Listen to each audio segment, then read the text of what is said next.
In a room on the pediatric ward of Seattle Children's Hospital in 1982, the overhead fluorescent lights had been dimmed to their lowest setting.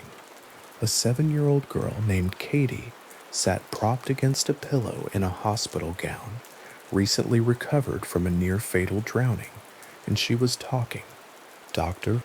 Melvin Morse sat beside the bed with a clipboard across his knee and a pen in his hand. The room was quiet in the specific way that hospital rooms become quiet after crisis has passed, machinery still present, the building still audible at its edges, but the center of the room given over to a child's voice and the sound of a pen moving across paper. Katie described where she had been. She described leaving her body. She described moving through the hospital in a way that should not have been possible, and she described the people she had encountered in a place that was not the hospital at all, and Dr. Morse wrote it down. That pen moving across paper in a dimmed pediatric room was the beginning of something, not the beginning of the phenomenon itself. Children had been describing these experiences long before 1982, and the accounts existed in other records, in other languages, filed under other categories, but it was the beginning of a particular kind of attention, systematic, clinical, peer-reviewed attention applied specifically and carefully to what children reported at the edge of death. Dr. Morse was a pediatrician and researcher, and what struck him in that room was not primarily that the account was strange. What struck him was that it was specific. Katie described the physical layout of rooms she had not consciously entered. She described the clothing of people she had not been conscious to observe. She described in terms that a 7-year-old would use a sequence of events that could be placed against the documented medical sequence of her resuscitation and checked point by point. He wrote all of it down. The scratch of that pen on the clipboard was for the history of pediatric near-death research, the sound of a new discipline beginning to accumulate its record. The case became known in the research literature as the founding case of Dr. Morse's systematic pediatric NDE research program. The word systematic carrying weight here because the history of near-death experience, accounts before Morse's work, was not without documentation. Reports existed. Testimonies had been collected by physicians, clergy, and family members across decades and longer. What was largely absent was the kind of controlled, prospective clinical methodology that would allow a researcher to take one child's account and set it beside another's, then 100 others, and ask what the cases shared, what distinguished them, and whether the pattern that emerged could survive scrutiny. Morse brought that methodology to the pediatric ward, and what he found in the years following Katie's account was that the phenomenon, the specific cluster of experiences children reported at the threshold of clinical death, was not random. It was not idiosyncratic. It had a shape. That shape had been partially described by Dr. Raymond Moody in his 1975 book on adult near-death experiences, and the broad outlines were familiar enough by the early 1980s that Morse had a framework within which to situate what he was hearing. But children, it turned out, were not simply smaller adults reporting the same experience. Their accounts had their own character, shaped by a cognitive stage and a developmental moment distinct from adult experience, and the consistency of those accounts across children who had never met and whose families had never spoken was itself something worth examining carefully. A 7-year-old in Seattle and a 5-year-old in another city, neither knowing the other existed, each describing aspects of their near-death experience in terms that overlapped in ways that the normal variation of child imagination and storytelling did not straightforwardly explain. Morse collected these cases one by one. He listened, he wrote. the clipboard filled with accounts. The first formal publication of what Morse had been collecting appeared in 1986 in the American Journal of Diseases of Children. The study compared NDE reports from pediatric cardiac arrest patients to a control group of children who had been equally ill but had not gone into cardiac arrest, a methodological distinction that matters considerably because one of the standing objections to NDE research is that the experiences might be produced by the illness itself, by the stress of hospitalization, by the medications used in treatment, or by the general experience of being a sick child in a medical setting. By constructing a control group of children who shared most of those features but had not experienced cardiac arrest, Morse was able to ask whether the cluster of experiences he was documenting appeared across all seriously ill children or specifically in those who had come closest to clinical death. The result of that comparison was clear. NDOS-like experiences occurred almost exclusively in children who had been through cardiac arrest. The control group, equally ill, equally medicated, equally familiar with the distress of a hospital ward, did not produce comparable accounts. The pattern was not a byproduct of sickness in general, it was specific to the nearness of death. The Journal of Diseases of Children had been publishing pediatric medicine since the late 19th century, and its 1986 issue looked no different from any other. Clinical typography, tabulated data, comparison charts, the standard presentation of findings in a peer-reviewed medical publication. A copy of that issue, sitting on a library table in 1986, would not have announced itself as particularly unusual. The spine's white label would have shown the volume number and date. The paper would have been fresh. The comparison tables in Morse's article would have shown 2 columns of numbers representing 2 groups of children, and a reader moving slowly through those tables would have found the pattern emerging in the data with the particular quiet authority that numbers and tables carry when they have been honestly gathered. The control group's column held very little. The cardiac arrest group's column held something else.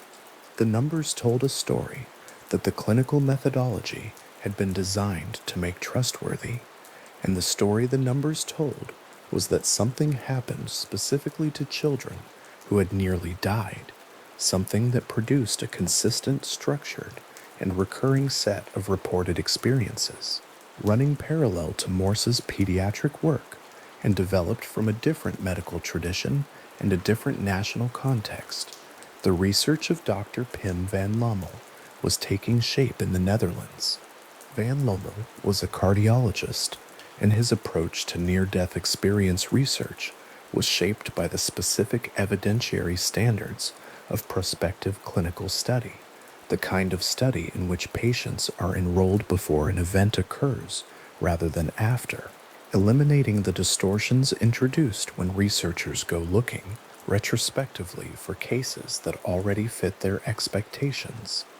Beginning in the 1980s and culminating in a study published in The Lancet in November 2001, Van Lommel and his colleagues followed 344 cardiac arrest survivors across 10 Dutch hospitals, gathering accounts of what these patients reported having experienced during the period of their clinical crisis.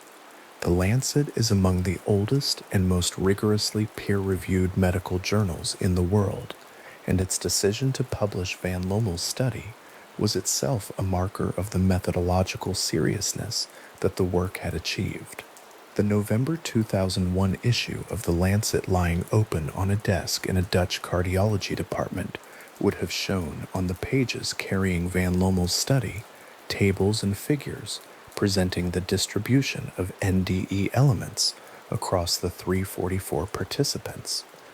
18% of those participants reported NDEs that included verifiable elements, accounts specific enough to be checked against independent records, against the observations of medical personnel, against physical details of the environment the patient should not have been conscious to perceive.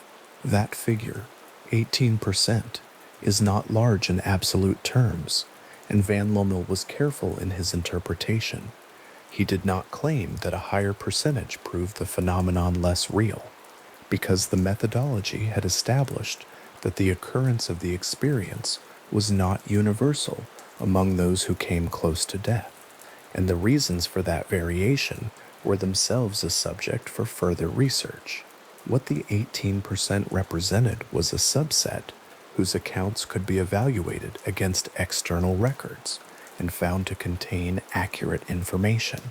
The children's accounts within the study were among the most internally consistent collected across the full sample. A reader pausing over that figure in the article, marking it faintly in pencil, would have been pausing over something that the methodology had worked hard to make reliable. Children's accounts present their own methodological challenges because the assessment tools developed for adult NDE research cannot simply be applied without modification to a 5-year-old's vocabulary and cognitive framework. The instrument most widely used to evaluate and standardize near-death experience reports was Dr. Bruce Grayson's NDE scale, developed in 1983 at the University of Virginia.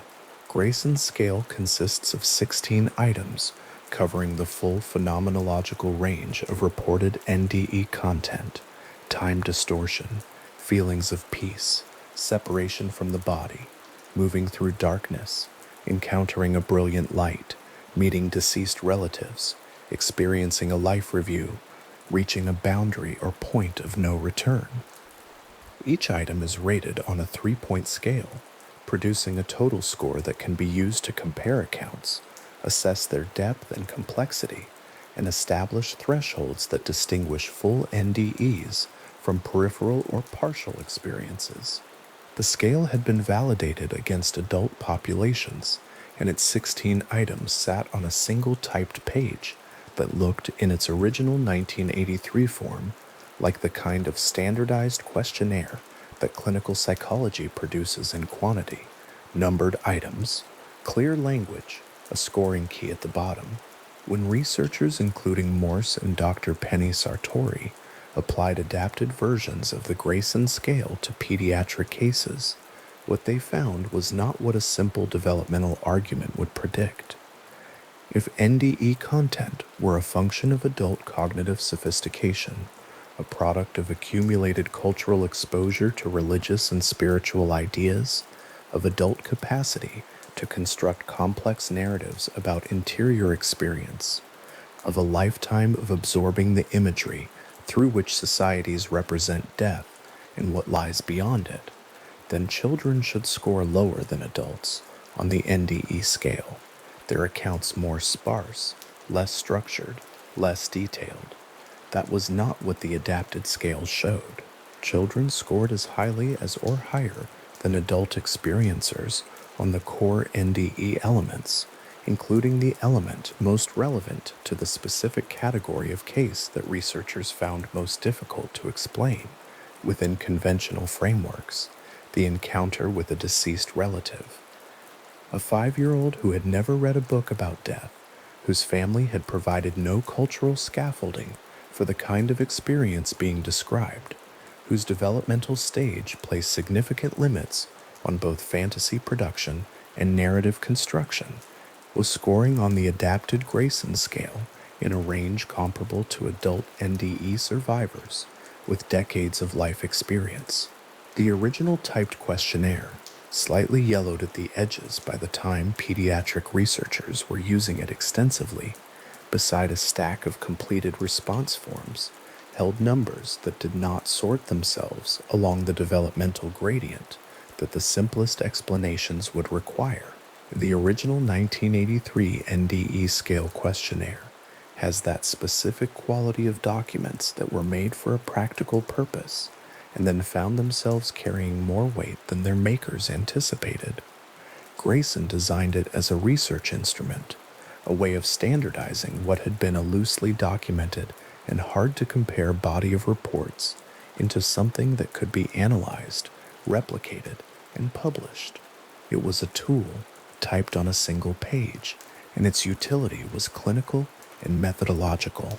What it became as researchers accumulated completed response forms across 2 decades of pediatric study was something slightly different. An archive in miniature, each completed form holding the response of one child to 16 questions about an experience that child had carried back from the edge of death. The stack of completed pediatric forms beside the original questionnaire was not a dramatic object. It was paper on a desk, but the numbers written in those forms, in children's handwriting or transcribed by a researcher from a recorded interview, represented a body of evidence that had been gathered with care and that resisted the explanations most immediately available for it.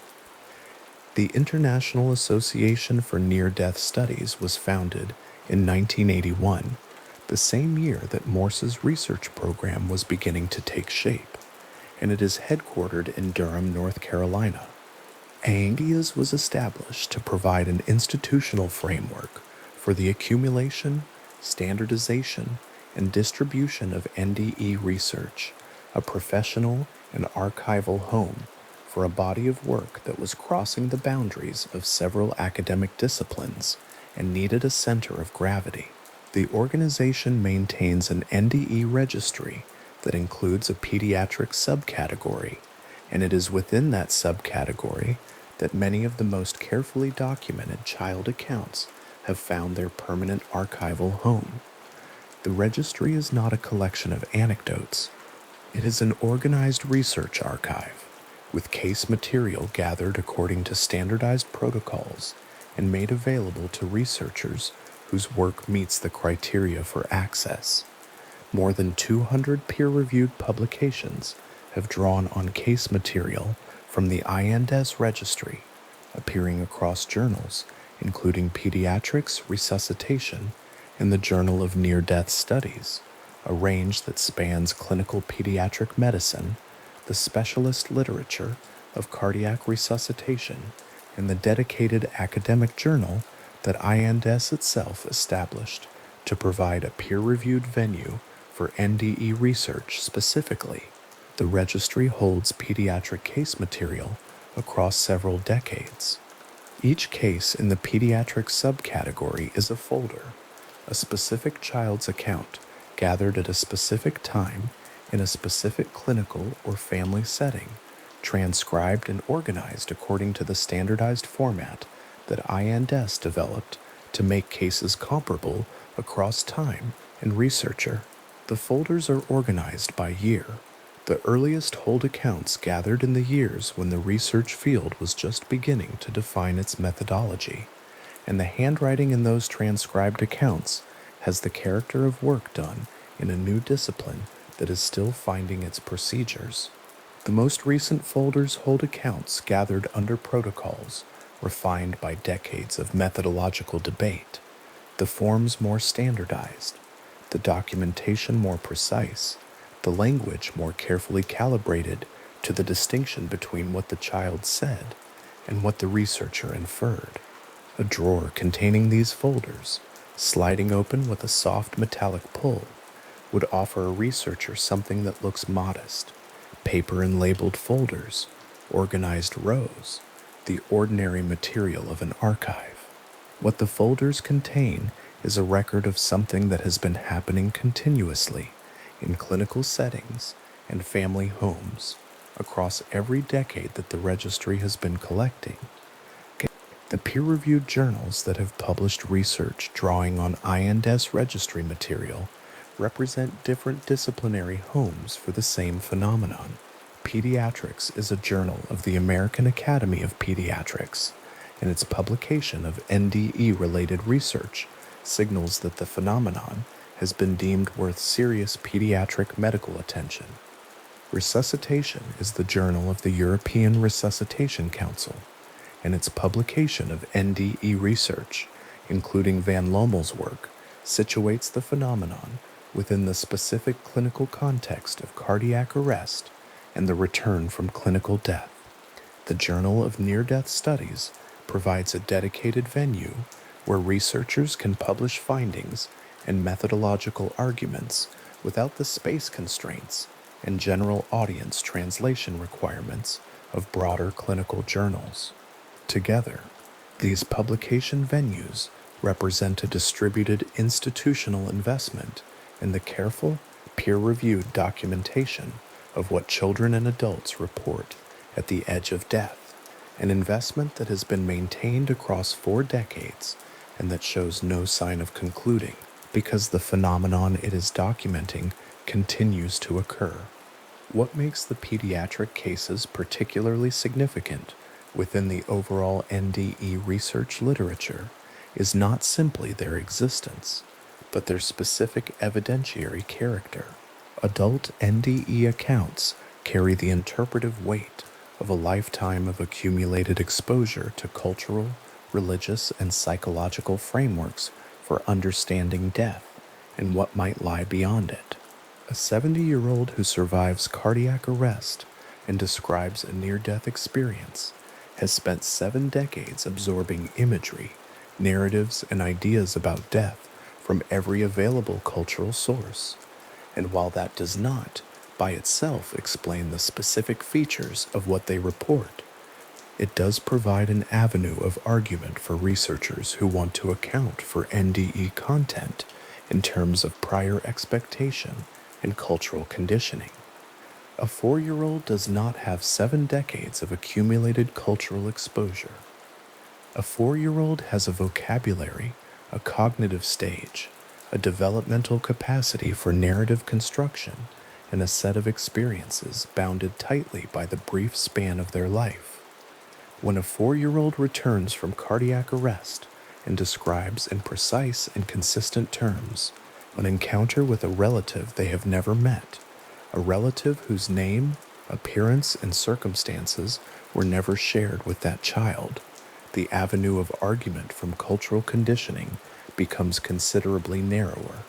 That narrowing is one of the reasons that the pediatric cases attracted researchers like Morse with enough urgency to justify a systematic research program. Morse's work after Katie's 1982 case proceeded through systematic collection. More children, more cases, more accounts gathered with increasing methodological care. The number of cases in his pediatric research archive grew from a single case on a clipboard in a dimmed hospital room to a body of material sufficient to publish comparison studies in peer-reviewed journals, to write books that would bring the research to a general audience, and to anchor the pediatric strand of what became a genuinely international and multi-institutional research effort. That effort reached across different clinical and cultural contexts, was taken up by researchers in Wales and the Netherlands and Australia and the United States, and produced a body of findings that has now accumulated across more than 4 decades of publication. The methodological standards applied to this research have improved over time. As every research field's standards improve, the earliest accounts were gathered less systematically than the accounts gathered under Van Lomer's prospective Lancet study protocols, and the accounts gathered under those protocols are less refined than the most current methodological frameworks. The field has corrected itself, argued with itself, refined its instruments, and produced both skeptical and supportive voices in substantial number. The filing cabinet drawer in Durham, North Carolina, is a concrete image, metal, label tape, the physical weight of paper, but what it represents is the accumulation of something harder to hold in a single image. It represents decades of researchers deciding that this phenomenon was worth documenting carefully, that the children's accounts deserved the same methodological attention given to any other clinical finding, and that the open questions left by those accounts were not embarrassments to be set aside, but subjects worthy of sustained investigation. Each folder added to the pediatric subcategory of the INDES registry is an act of that decision, a researcher somewhere deciding that one more child's account of where they went and who they met at the edge of death belonged in the permanent record. The drawer holds those decisions in paper form. It holds them organized and labeled and available to the next researcher who wants to know what has been gathered. The accumulation of the record is a slow process. Pediatric NDE accounts do not arrive in quantity. They arrive one at a time from individual clinical settings and family conversations, gathered by researchers who are trained in the specific methodological protocols that make the accounts usable for analysis. A child's account has to be gathered at the right time, with the right questions, by a researcher attentive to the distinction between what the child volunteers and what the child produces in response to leading questions, and the account has to be transcribed with sufficient care that a later researcher can assess its evidentiary weight without needing to return to the original encounter. Each folder in the pediatric subcategory of the IANDES registry is the product of that careful, slow process. A child somewhere, a researcher somewhere, the specific conditions of a clinical setting or a family home, and the work of documentation done with attention to all the ways that documentation of this kind of account can go wrong. Van Lommel's 2001 Lancet study brought a particular kind of credibility to this research field, not because the Lancet's publication made the phenomenon real in a way it had not been before, but because it demonstrated that the methodological standards of prospective clinical research could be applied to NDE accounts, and that the results of applying those standards were not null. The study found something. The 18% figure was not zero. The accounts in that 18% contained verifiable elements. The children's accounts in the sample were internally consistent. These findings did not resolve the open questions at the center of NDE research. Van Lommel was explicit in the Lancet paper that his findings raised questions about the relationship between consciousness and brain function that the study's data could not answer. But the findings established that the phenomenon was real in the sense that clinical research can establish reality. It occurred, it was documented under controlled conditions, and it produced accounts that could be evaluated against external evidence.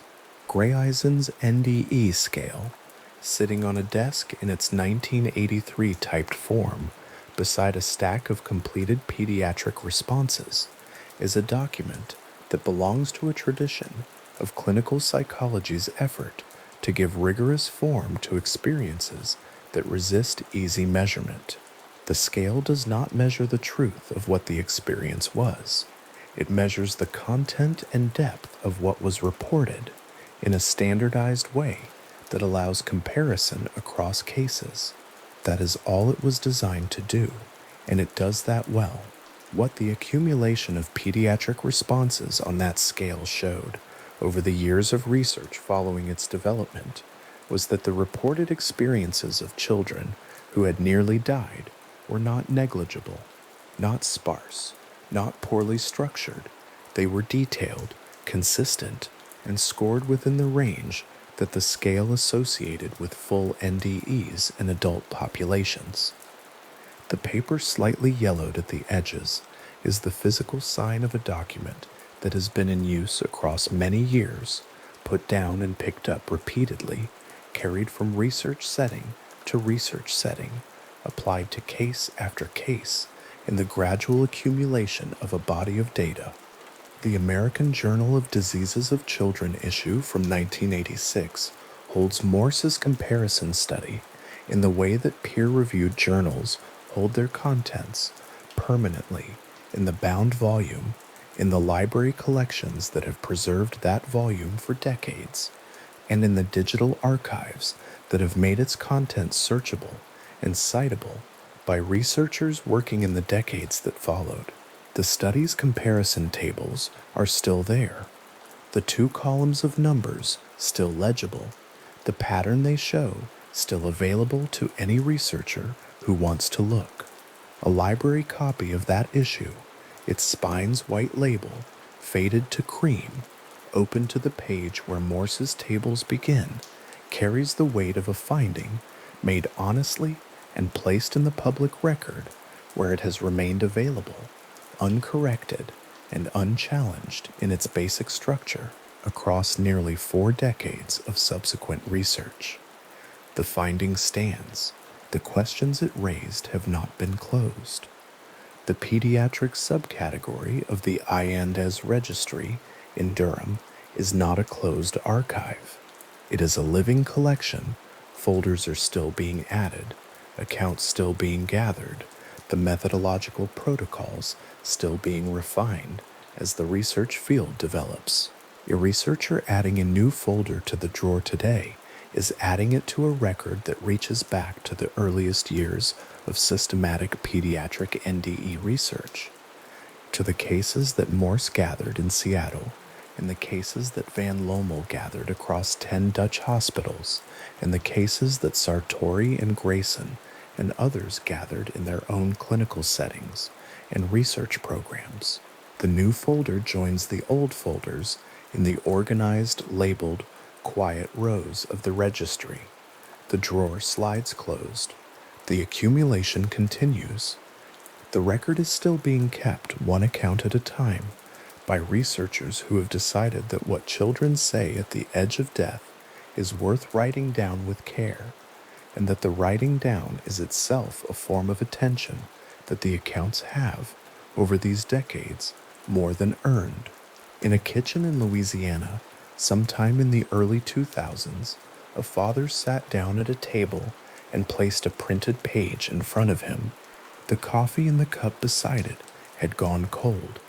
The page had come from a United States Navy records database, and on it was a name, James Houston, Jr. There was also the name of an aircraft carrier, the Natoma Bay, and a theater of operation near Iwo Jima, and a fellow pilot named Jack Larson. The father had not searched for any of these names himself, not at first. He had been given them by his son, who was 4 years old. The boy's name was James Leininger. He had been born in Louisiana in 1998, and from the time he was old enough to describe his dreams, he had described the same things repeatedly: a small propeller aircraft, a carrier deck, fire, water, the particular texture of certain details that do not belong to a young child's imagination and do not arrive there through picture books or afternoon cartoons. He had drawn the aircraft, he had named the pilot, he had named the carrier and the fellow pilot and the location with a specificity that his parents found at first difficult to sit with. His father had eventually gone to the Navy records. The name James Houston, Jr. was there. The Natoma Bay was there. Jack Larson was there. The location near Iwo Jima was there. The father's finger rested beneath the printed name for a long moment. The kitchen quiet around him, the sheet slightly warm from the printer and then cool under his hand. James Leininger's case has been documented in detail, cross-referenced against military records, and discussed in research literature on children's accounts of previous lives and deceased relative encounters. The records matched what the child said before the family had accessed them. That sequence, the child's account first, the archival confirmation second, is the element researchers have returned to most consistently when examining the case, because it is the element that most directly addresses the obvious question of how a child comes to know what a child should not have been able to know. The Navy records did not teach the boy the names. The records simply confirmed that the names were real. The kitchen in Louisiana, the cold coffee, the printed page, these are the physical coordinates of a moment that belongs to a much larger record. Cases like James Leininger's are not isolated. They have been collected, cross-referenced, documented, and published across several decades of clinical and academic research. and they share a structural feature that researchers have found consistently difficult to account for through the ordinary explanations available. The children knew things first. The confirmation came after. The record in case after case preserves that order. Dr. Jim Tucker at the University of Virginia's Division of Perceptual Studies has gathered more than 2,500 individual cases as of the early 2020s, each one documented and indexed in a case database that researchers can access and analyze.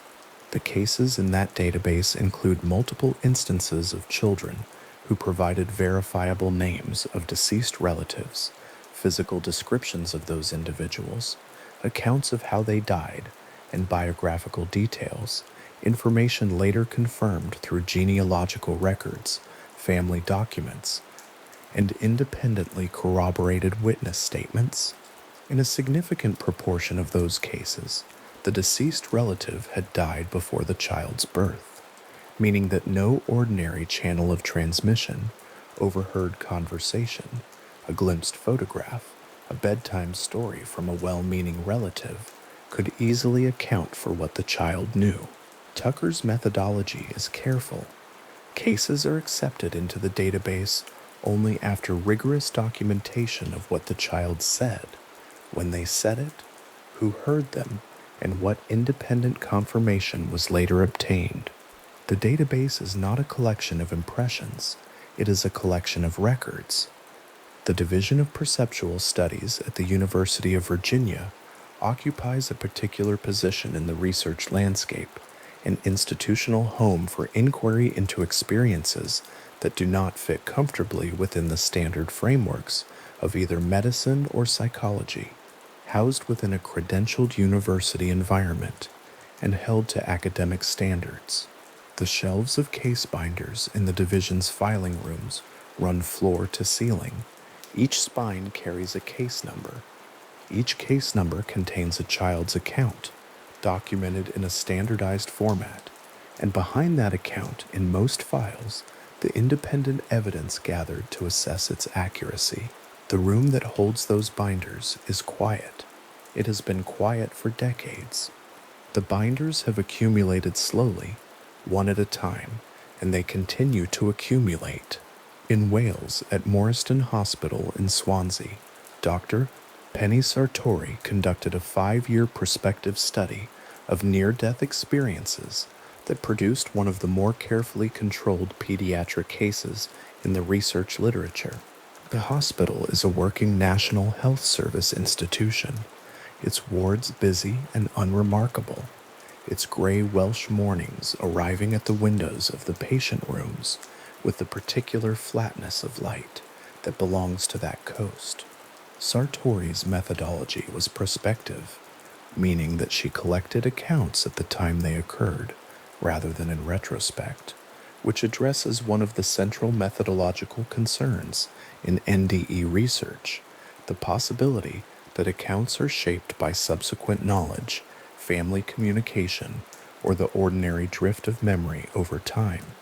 In the pediatric case she documented, a child patient described a deceased relative in specific terms: physical appearance, identity, characteristics that the child rendered with the kind of detail that does not come from guessing. The account was written down before any family communication had occurred. The researcher had the notes. The family had not yet been called. When the family was later contacted and the account shared with them, their response matched the child's description to a specific individual, a person whose existence had never been disclosed to the child, and whose identity was confirmed through family knowledge. The description matched. The account was documented. The sequence was preserved. Child's account first, family confirmation second. The gap between them closed, not by the family telling the child what to say, but by the child having said something the family later recognized as true. That gap, the interval between the account and its confirmation, is where researchers have focused much of their analytical attention, because it is in that gap that the ordinary explanations become most difficult to sustain.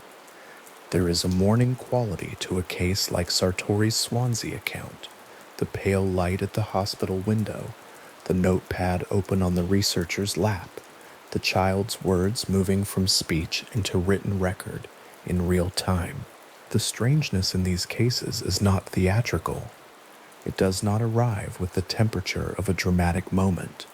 It arrives in the documentation as a simple structural fact, what the child said, and when they said it, and what was confirmed afterward.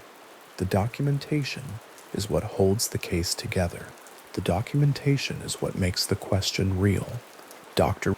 Sherry Sutherland conducted research in Australia in the early 1990s that resulted in her 1992 study, Transformed by the Light, a book documenting the accounts of child NDE reporters and the experiential and psychological changes that followed their near-death events.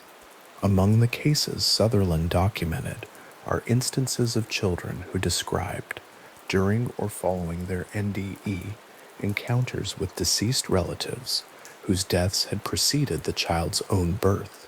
In more than one of those cases, the parents reported, upon hearing the child's description, that the individual described matched a specific deceased family member, someone whose photographs had never been shown to the child, whose name had not been spoken in the child's presence, whose existence was part of a family history that had not been shared with a child too young to carry it.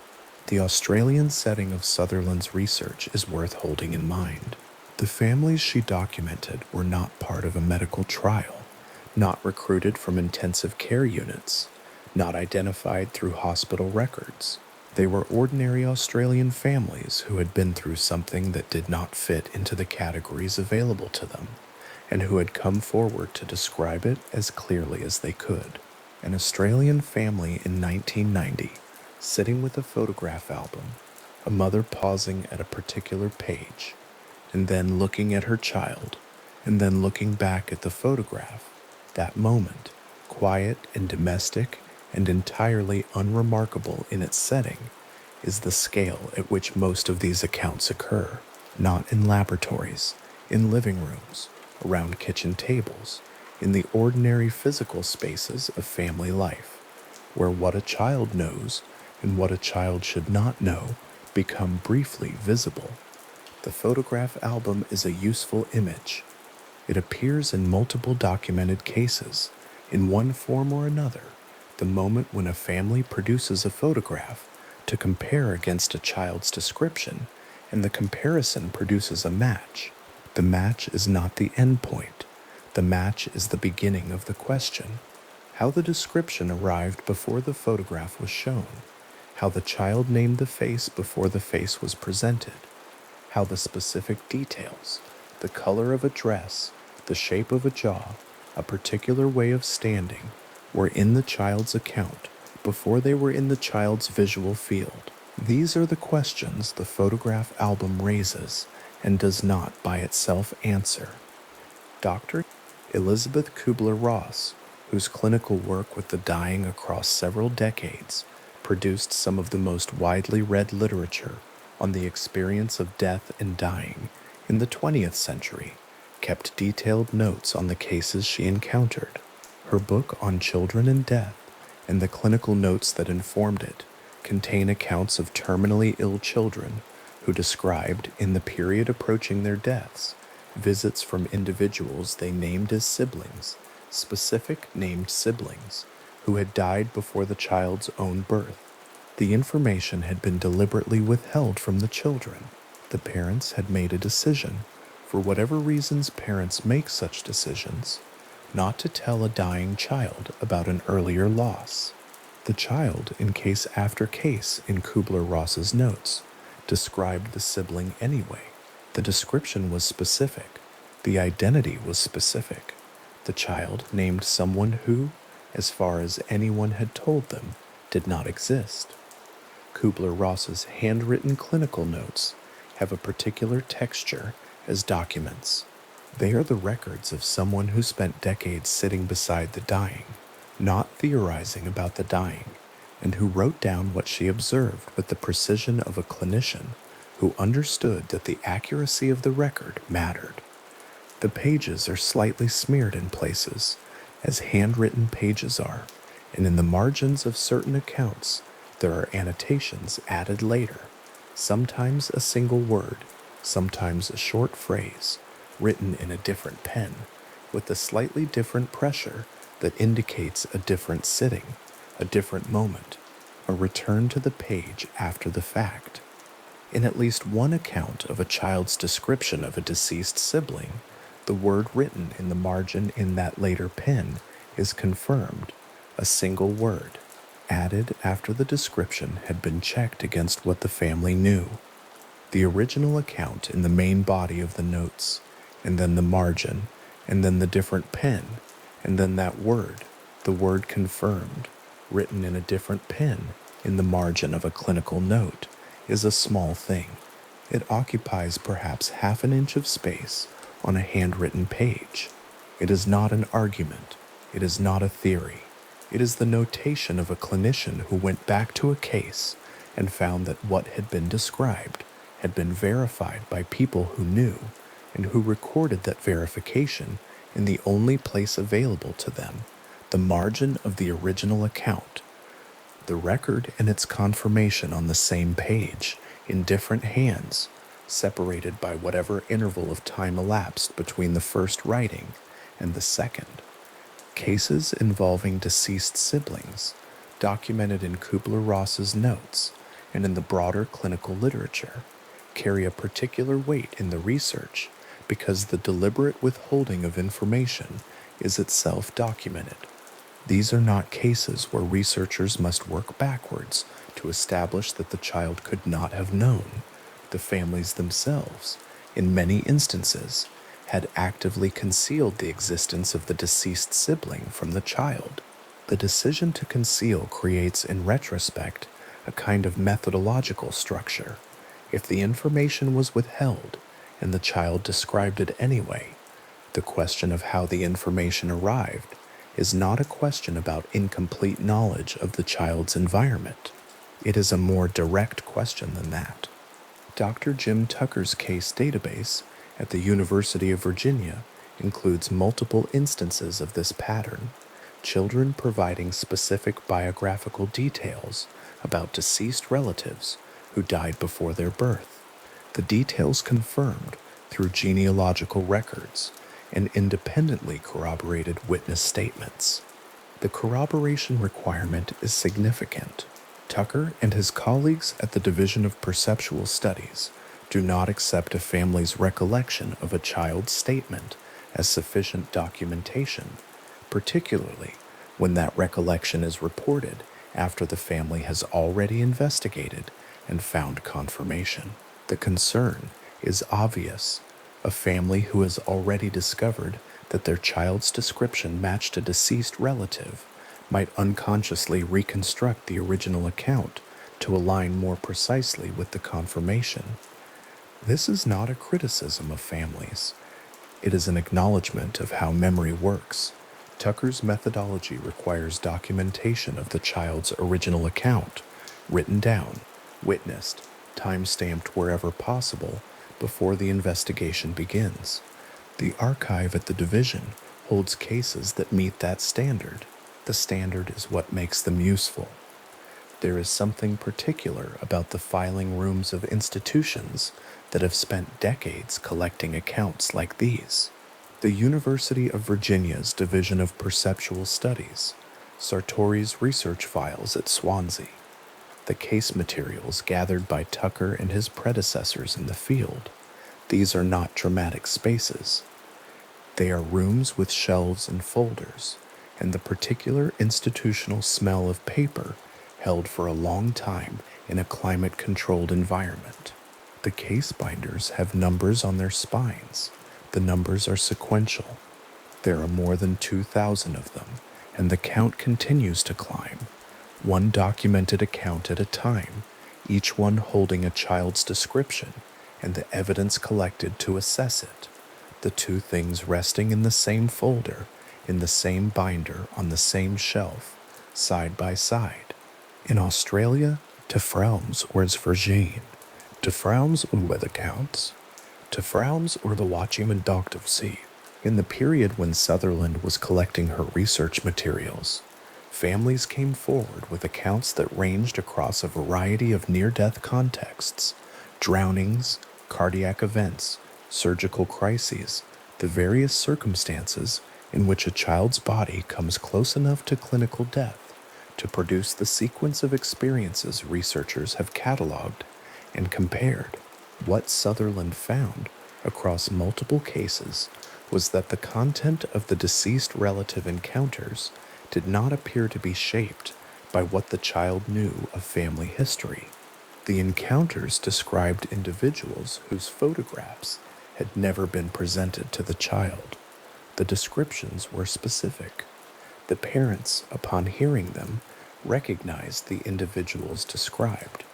The recognition was not vague, not the mild sense that a description might apply to several people in the family history, but the precise, arrested quality of recognition that comes from hearing something accurate about someone specific. The arrested quality is documented. It appears in the notes, in the language researchers use to describe family members' responses when they hear a child's account and recognize what the child is describing.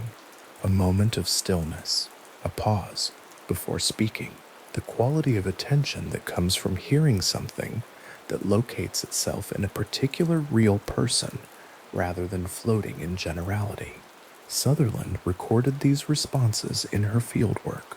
They are part of the case documentation, not because family responses constitute evidence in the evidentiary sense, but because they are part of the record, part of what happened in that room when the account met the people who could assess its accuracy.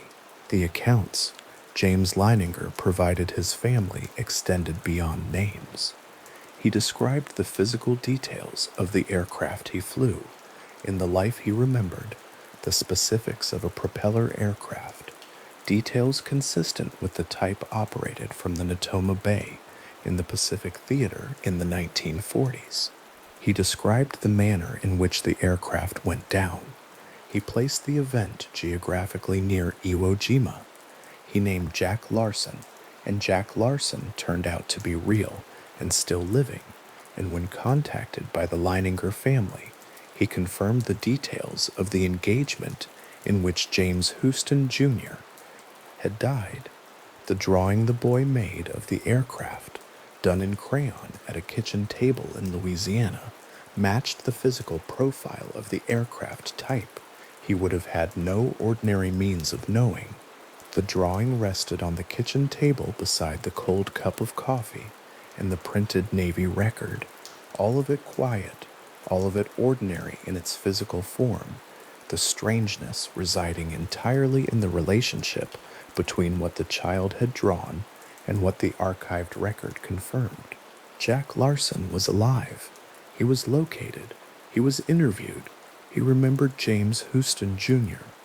The chain of documentation in the Leininger case is longer and more independently corroborated than most cases in the research literature, which is one reason it has been discussed and analyzed so frequently. But the structural feature it shares with the Swansea case, and with the Australian cases in Sutherland's research, and with the cases in Kubler-Ross's clinical notes, is the same. The child's account preceded the confirmation, and the confirmation, when it came, matched the account. Among the cases Tucker and his colleagues have examined in depth at the University of Virginia, there are instances where children have named specific causes of death for deceased relatives they could not have known, details like an unrecognized medical event, a particular kind of accident, circumstances that would not have been shared with a young child, and in several cases were not known to more than a small number of family members. The genealogical research required to confirm these details is painstaking. a cause of death recorded on a death certificate from several decades prior, a family member's private recollection corroborated by a sibling, a local newspaper account of an accident from before the child was born. The confirmation arrives through the slow accumulation of documentary evidence rather than through a single decisive record.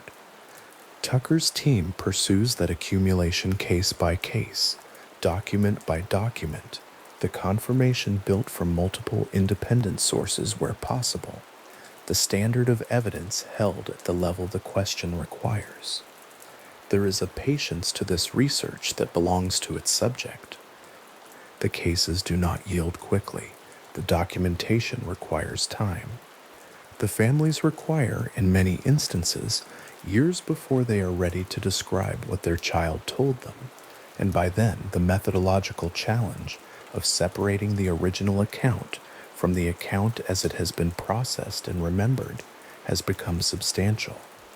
The prospective studies, Sartori's at Swansea, the work carried out through Van Lommel's methodology, address this by collecting accounts immediately, before time and reflection can do their ordinary work on memory.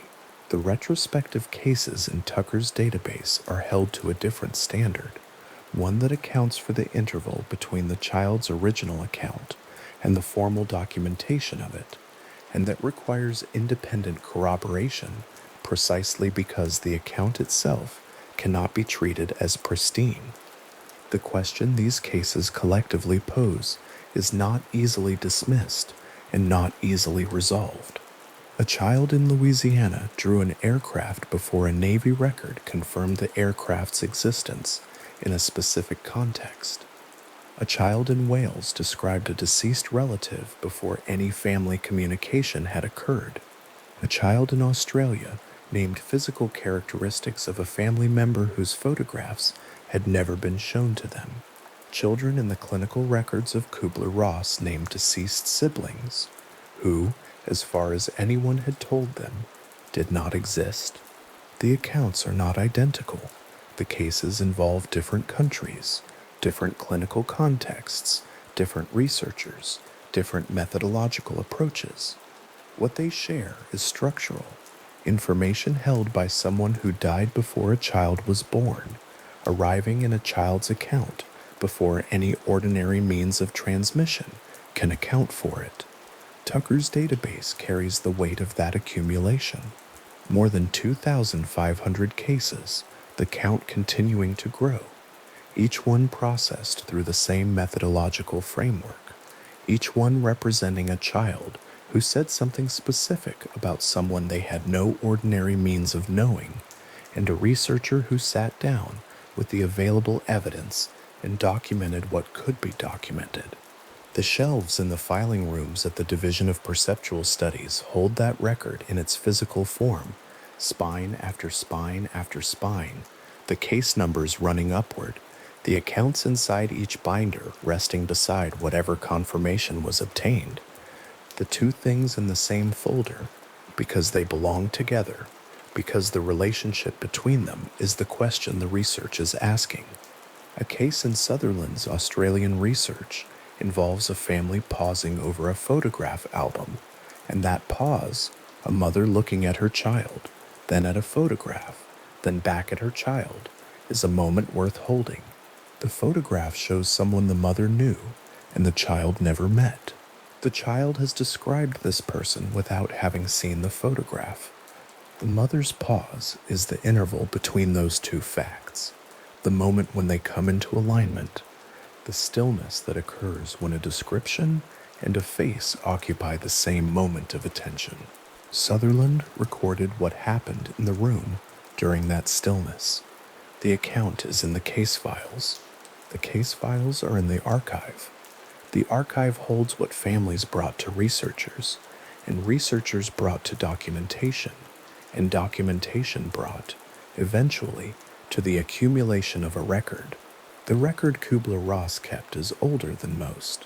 Her clinical notes on terminally ill children predate the formal development of NDE research as an academic field, predate the construction of research registries, predate the methodology that Tucker and Sartori and Van Lommel would later develop.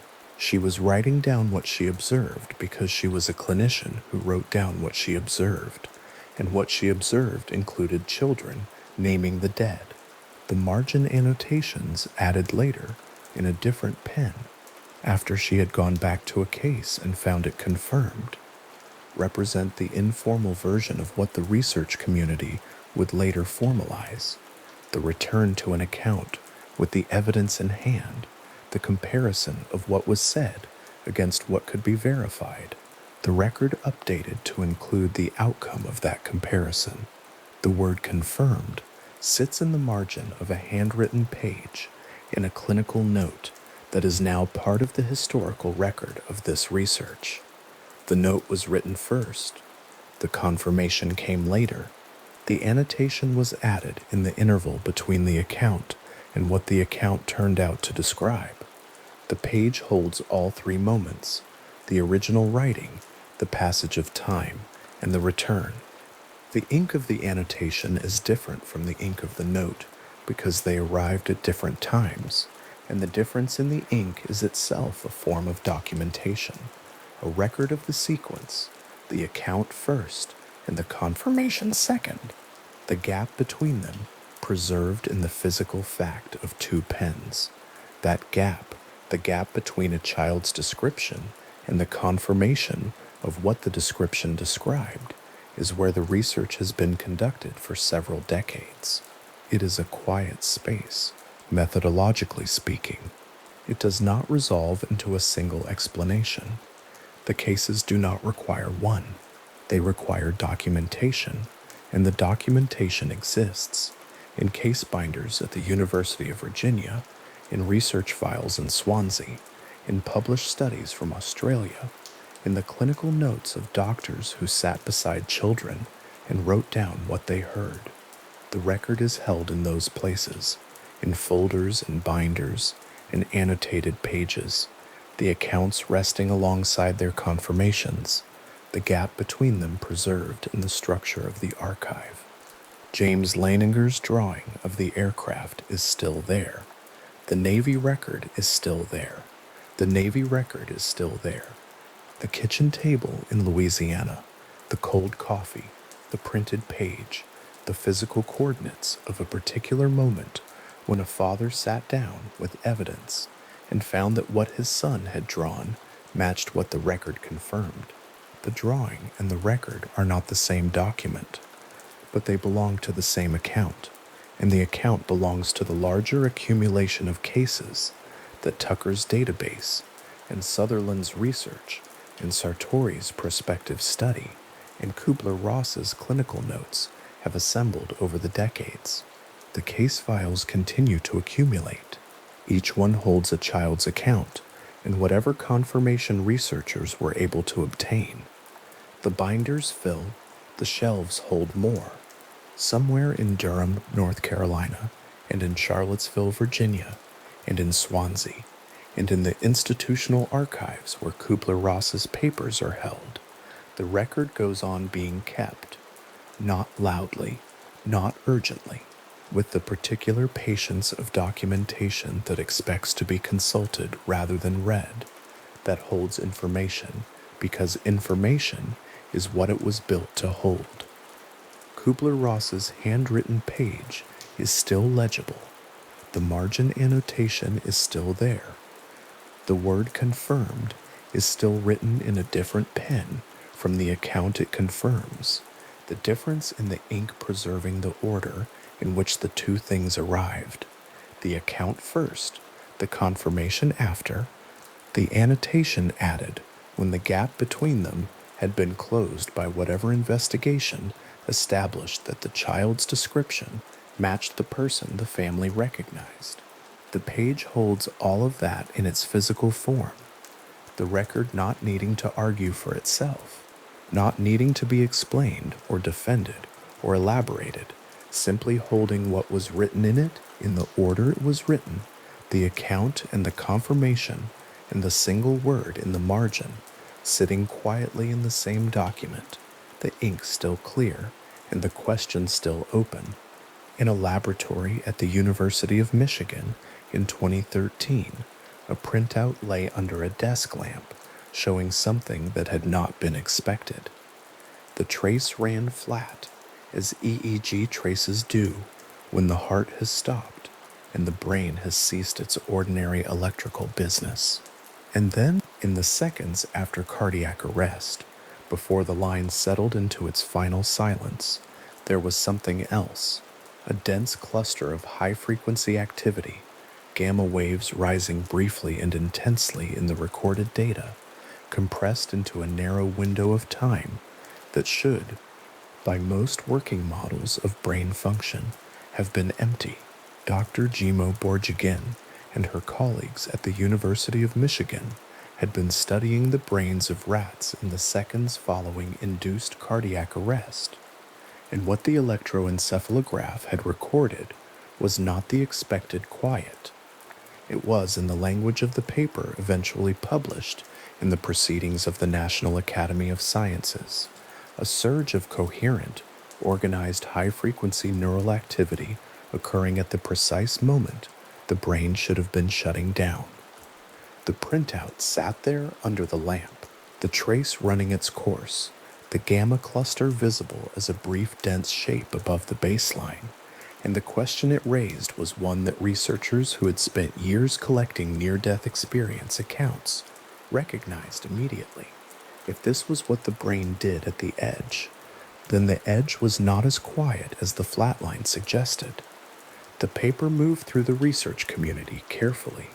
Dr. Pim van Lommel, whose prospective study of cardiac arrest survivors across 10 Dutch hospitals had produced its own record of anomalous perceptions, noted the Michigan findings in the context of what he called the temporal paradox at the center of near-death experience research.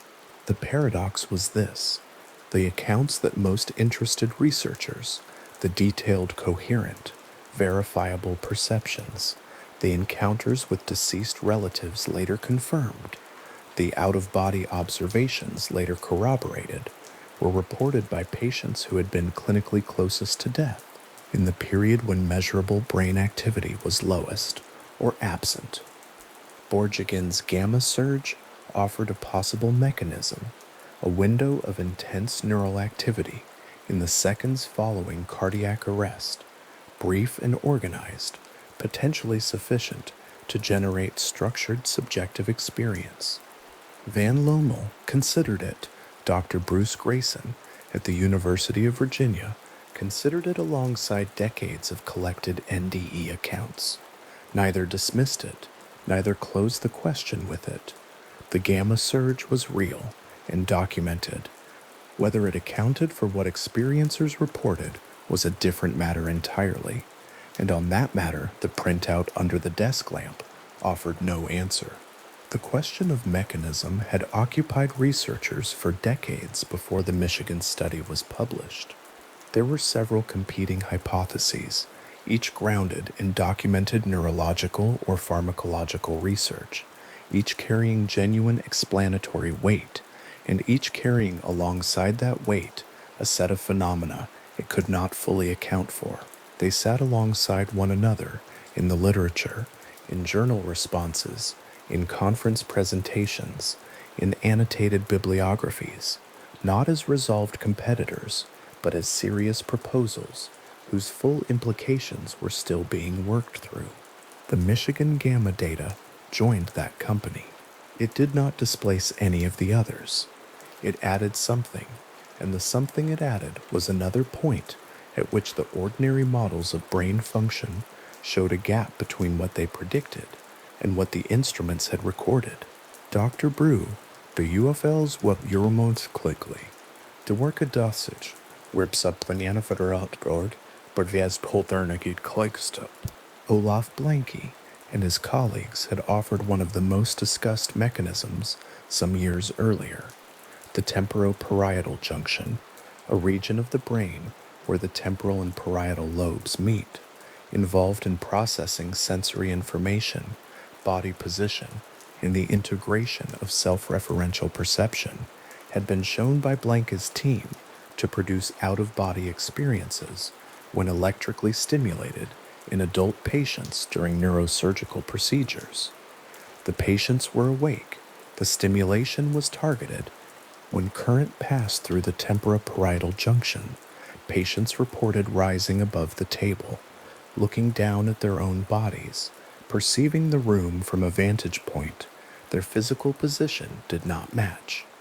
When the current stopped, they returned. The results had been published and replicated, and they offered a neurological account for at least one of the most consistently reported elements of near-death experiences: the out-of-body component, the sense of observing one's own body from a position external to it. Researchers who had spent years collecting pediatric NDE accounts noted the finding and applied it carefully. The temporoparietal junction was a plausible candidate for the mechanism underlying out-of-body perception.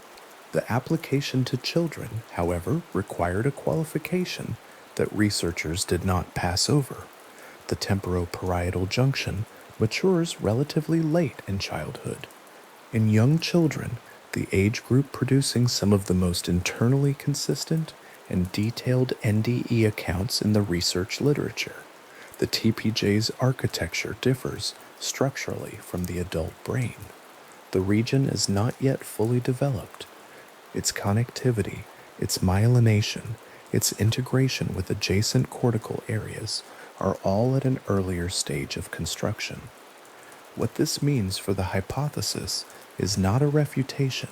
The temporoparietal junction is present in young children and capable of activity. What it means is that a mechanism derived from observations of adult brain stimulation cannot be straightforwardly transposed onto the neural architecture of a 5 or 7-year-old, reporting a coherent out-of-body experience in which they described accurate details of their own resuscitation from a position above the operating table. The mechanism was worth considering. Its application to the pediatric cases required honesty about what remained structurally unspecified. A page from a neuroscience textbook, its temporoparietal junction marked with a small arrow, the margin annotated in a researcher's hand, opened on a library carrel in the late afternoon, carries something like that. Honest incompleteness, the arrow pointing to the structure, the annotation noting the question, the afternoon light moving across the page, without offering resolution. Dr. Kevin Nelson of the University of Kentucky had approached the question from a different angle. In his 2011 book, Nelson advanced what became known as the REM intrusion hypothesis.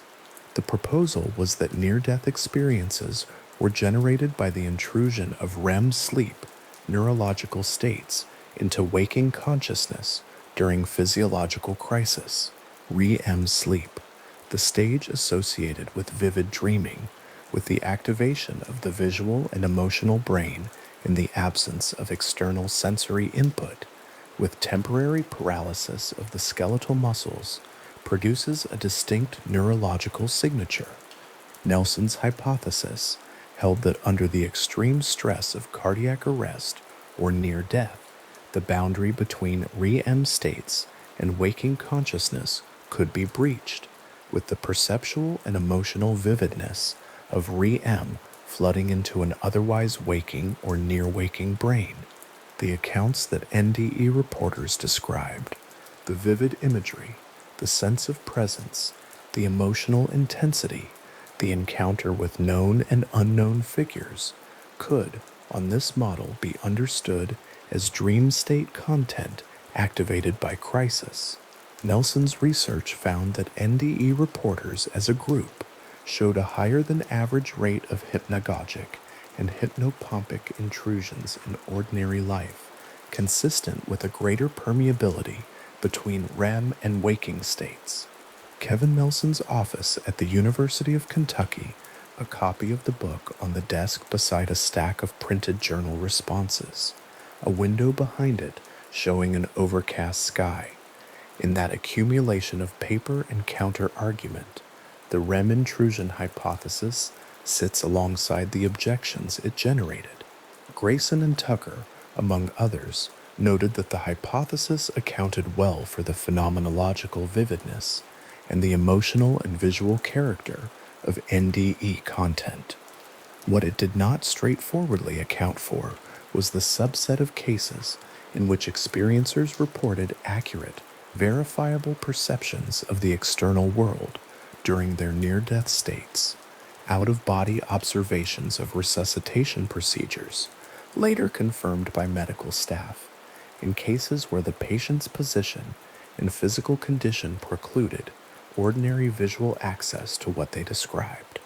The REM intrusion model produced subjective experience. The question was whether it produced veridical perception of an external environment.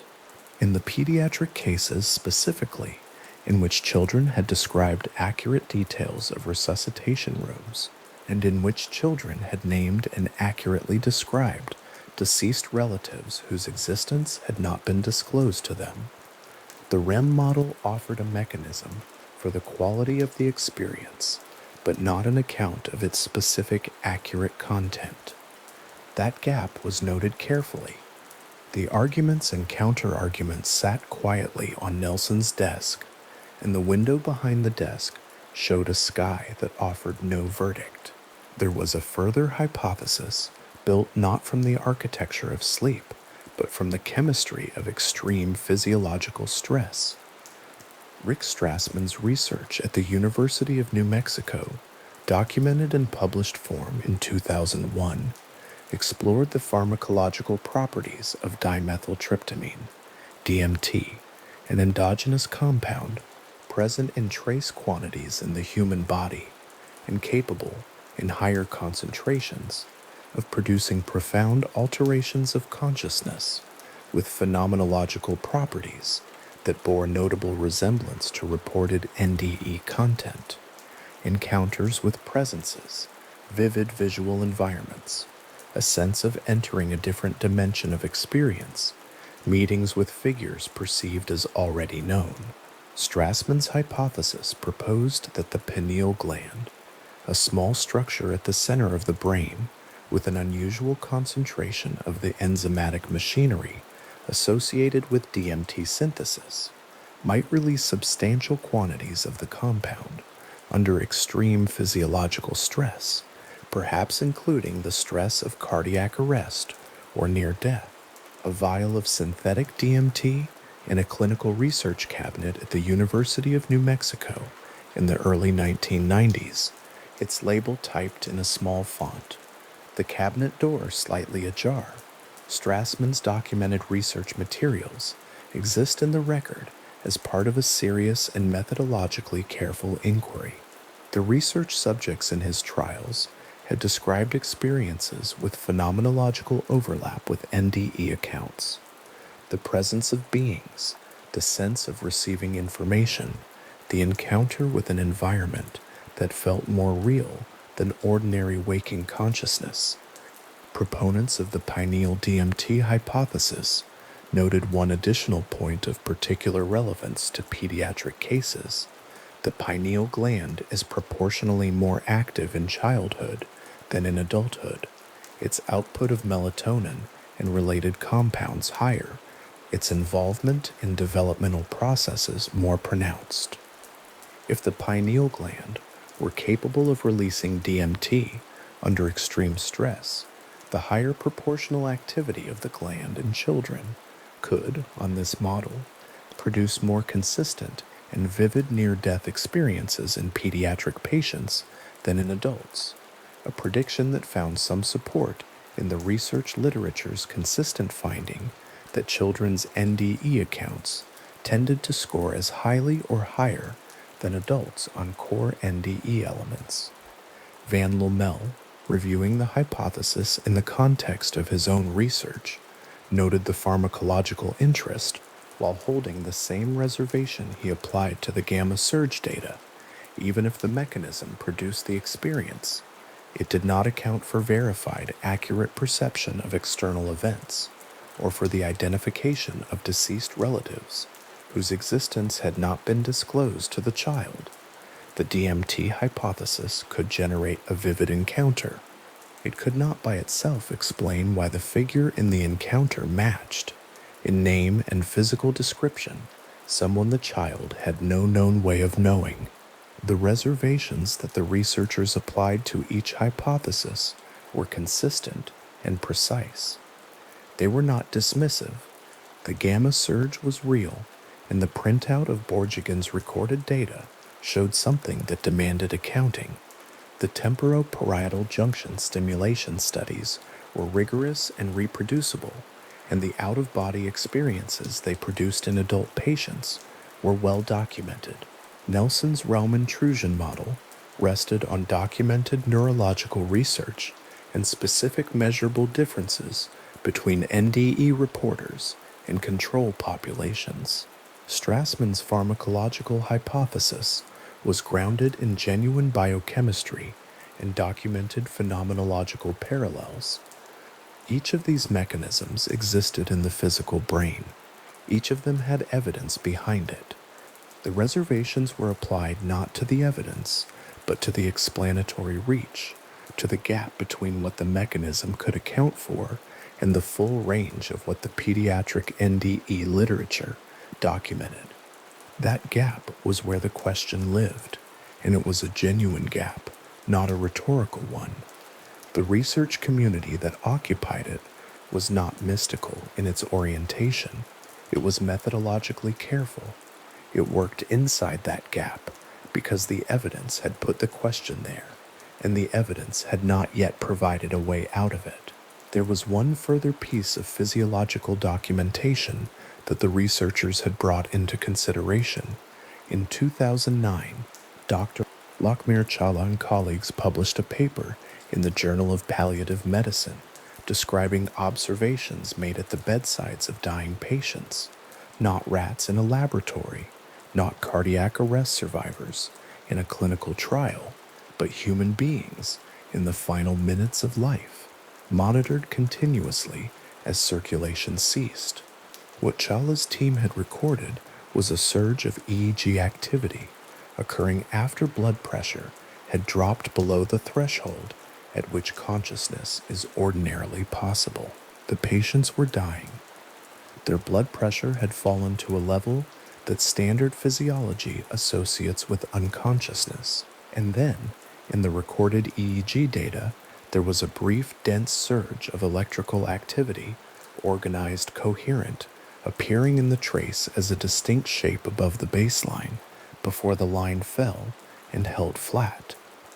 The paper described this surge as consistent with cortical spreading depression propagation, a wave of electrical activity that could propagate across the cortex under conditions of extreme metabolic stress. The findings sat alongside Borjigin's rat data as a second independent observation of organized neural activity in the dying brain, occurring at a moment when the standard models predicted silence. The line graph from Chawla's 2009 paper showed the surge with a clarity that made it easy to examine. The x-axis was marked in minutes. The EEG trace ran along its baseline, then climbed into its brief dense peak, then descended again, and then held flat.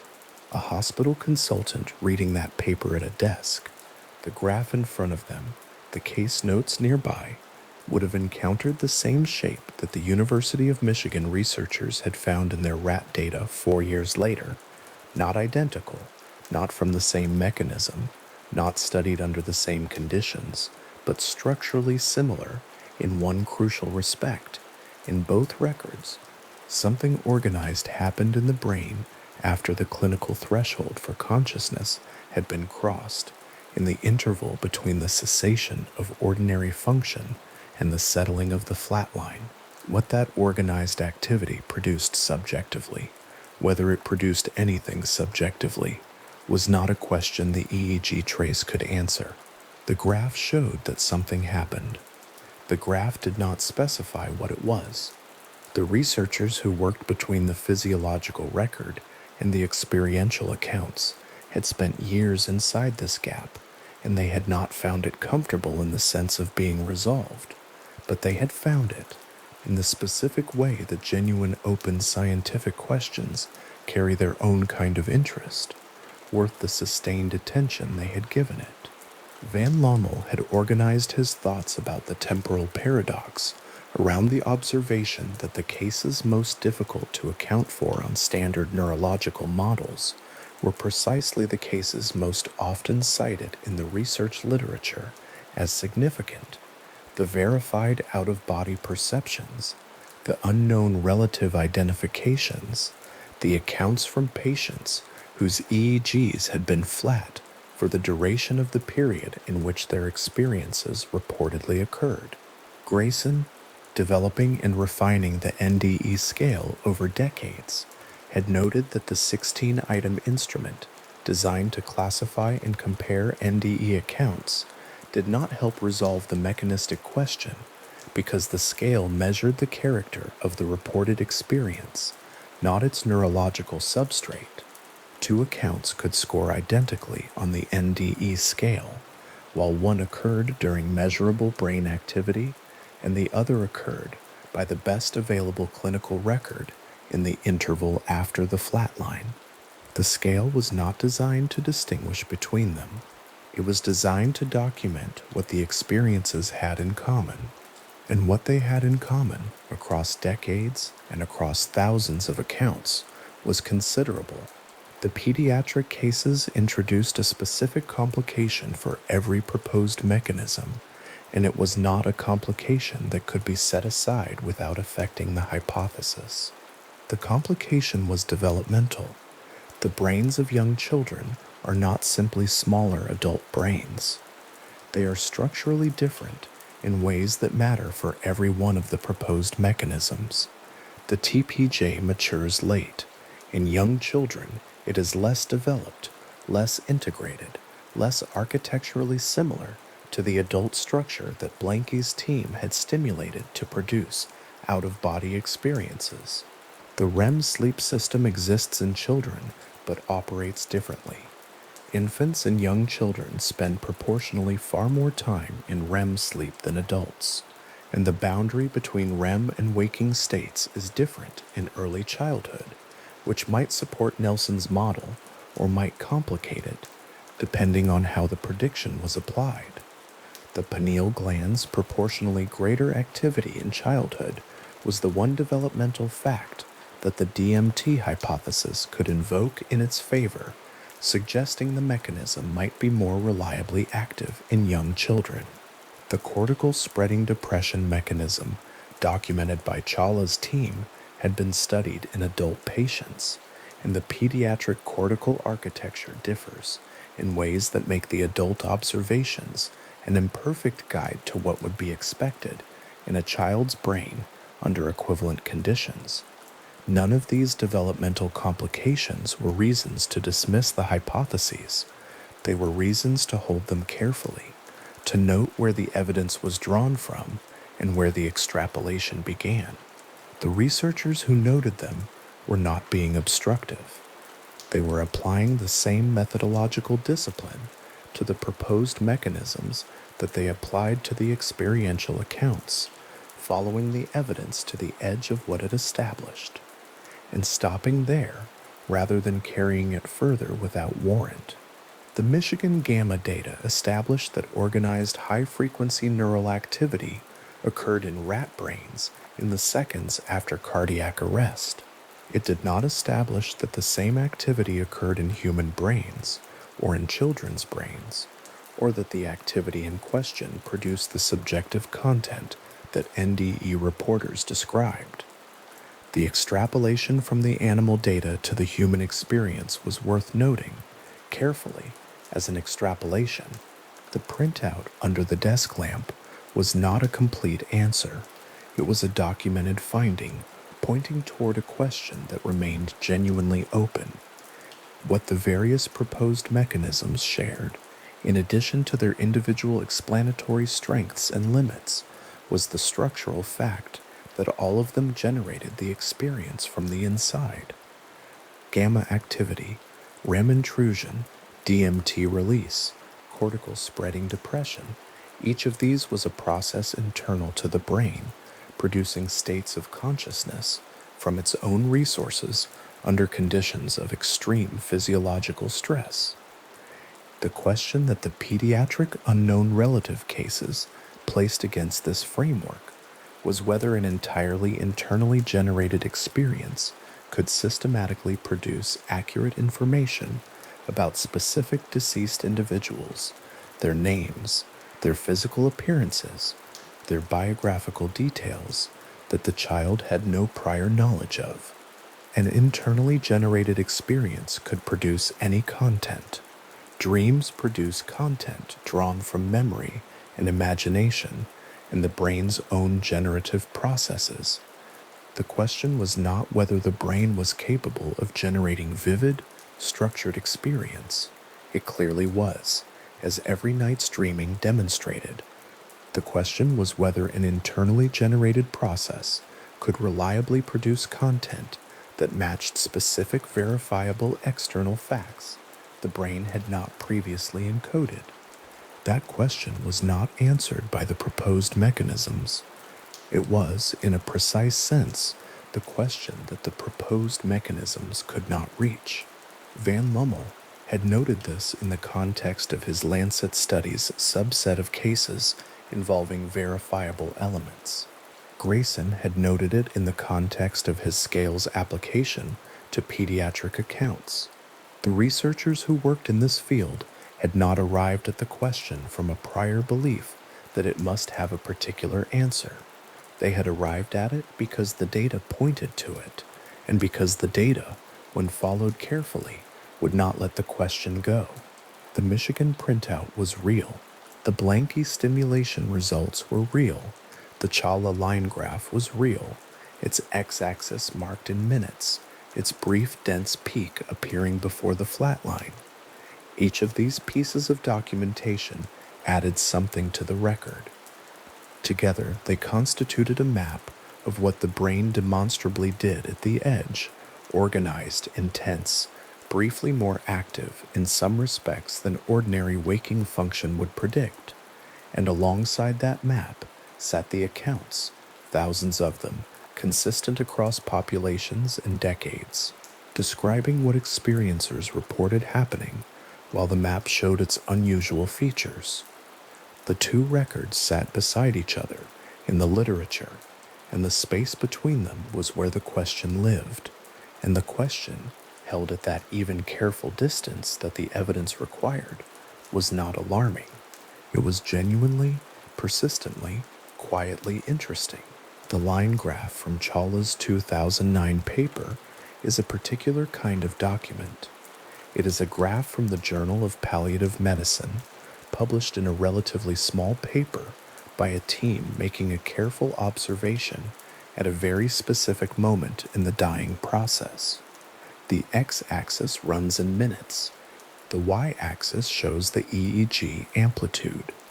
The trace moves along its baseline for a time, and then, at the point where blood pressure had already fallen below the threshold for consciousness, in the interval when the patient was, by every clinical measure, no longer capable of experience, the line rises into its brief peak, its small dense shape, before descending again to the flat baseline where it remains. The paper did not claim to know what that peak represented subjectively. The paper documented that it was there. Researchers reading it in the context of near-death experience, accounts could note that the interval in which the peak appeared was precisely the interval that some NDE reporters, particularly those whose cardiac arrest or clinical death had been most rigorously monitored, described as the period of their most vivid and significant experiences. The coincidence of timing was documented. Whether it was explanatory was another question. The graph showed something happened in that interval. It showed the shape of that something, small, organized, brief, appearing after the threshold and before the silence. What it held in that shape, if it held anything, the graph did not say.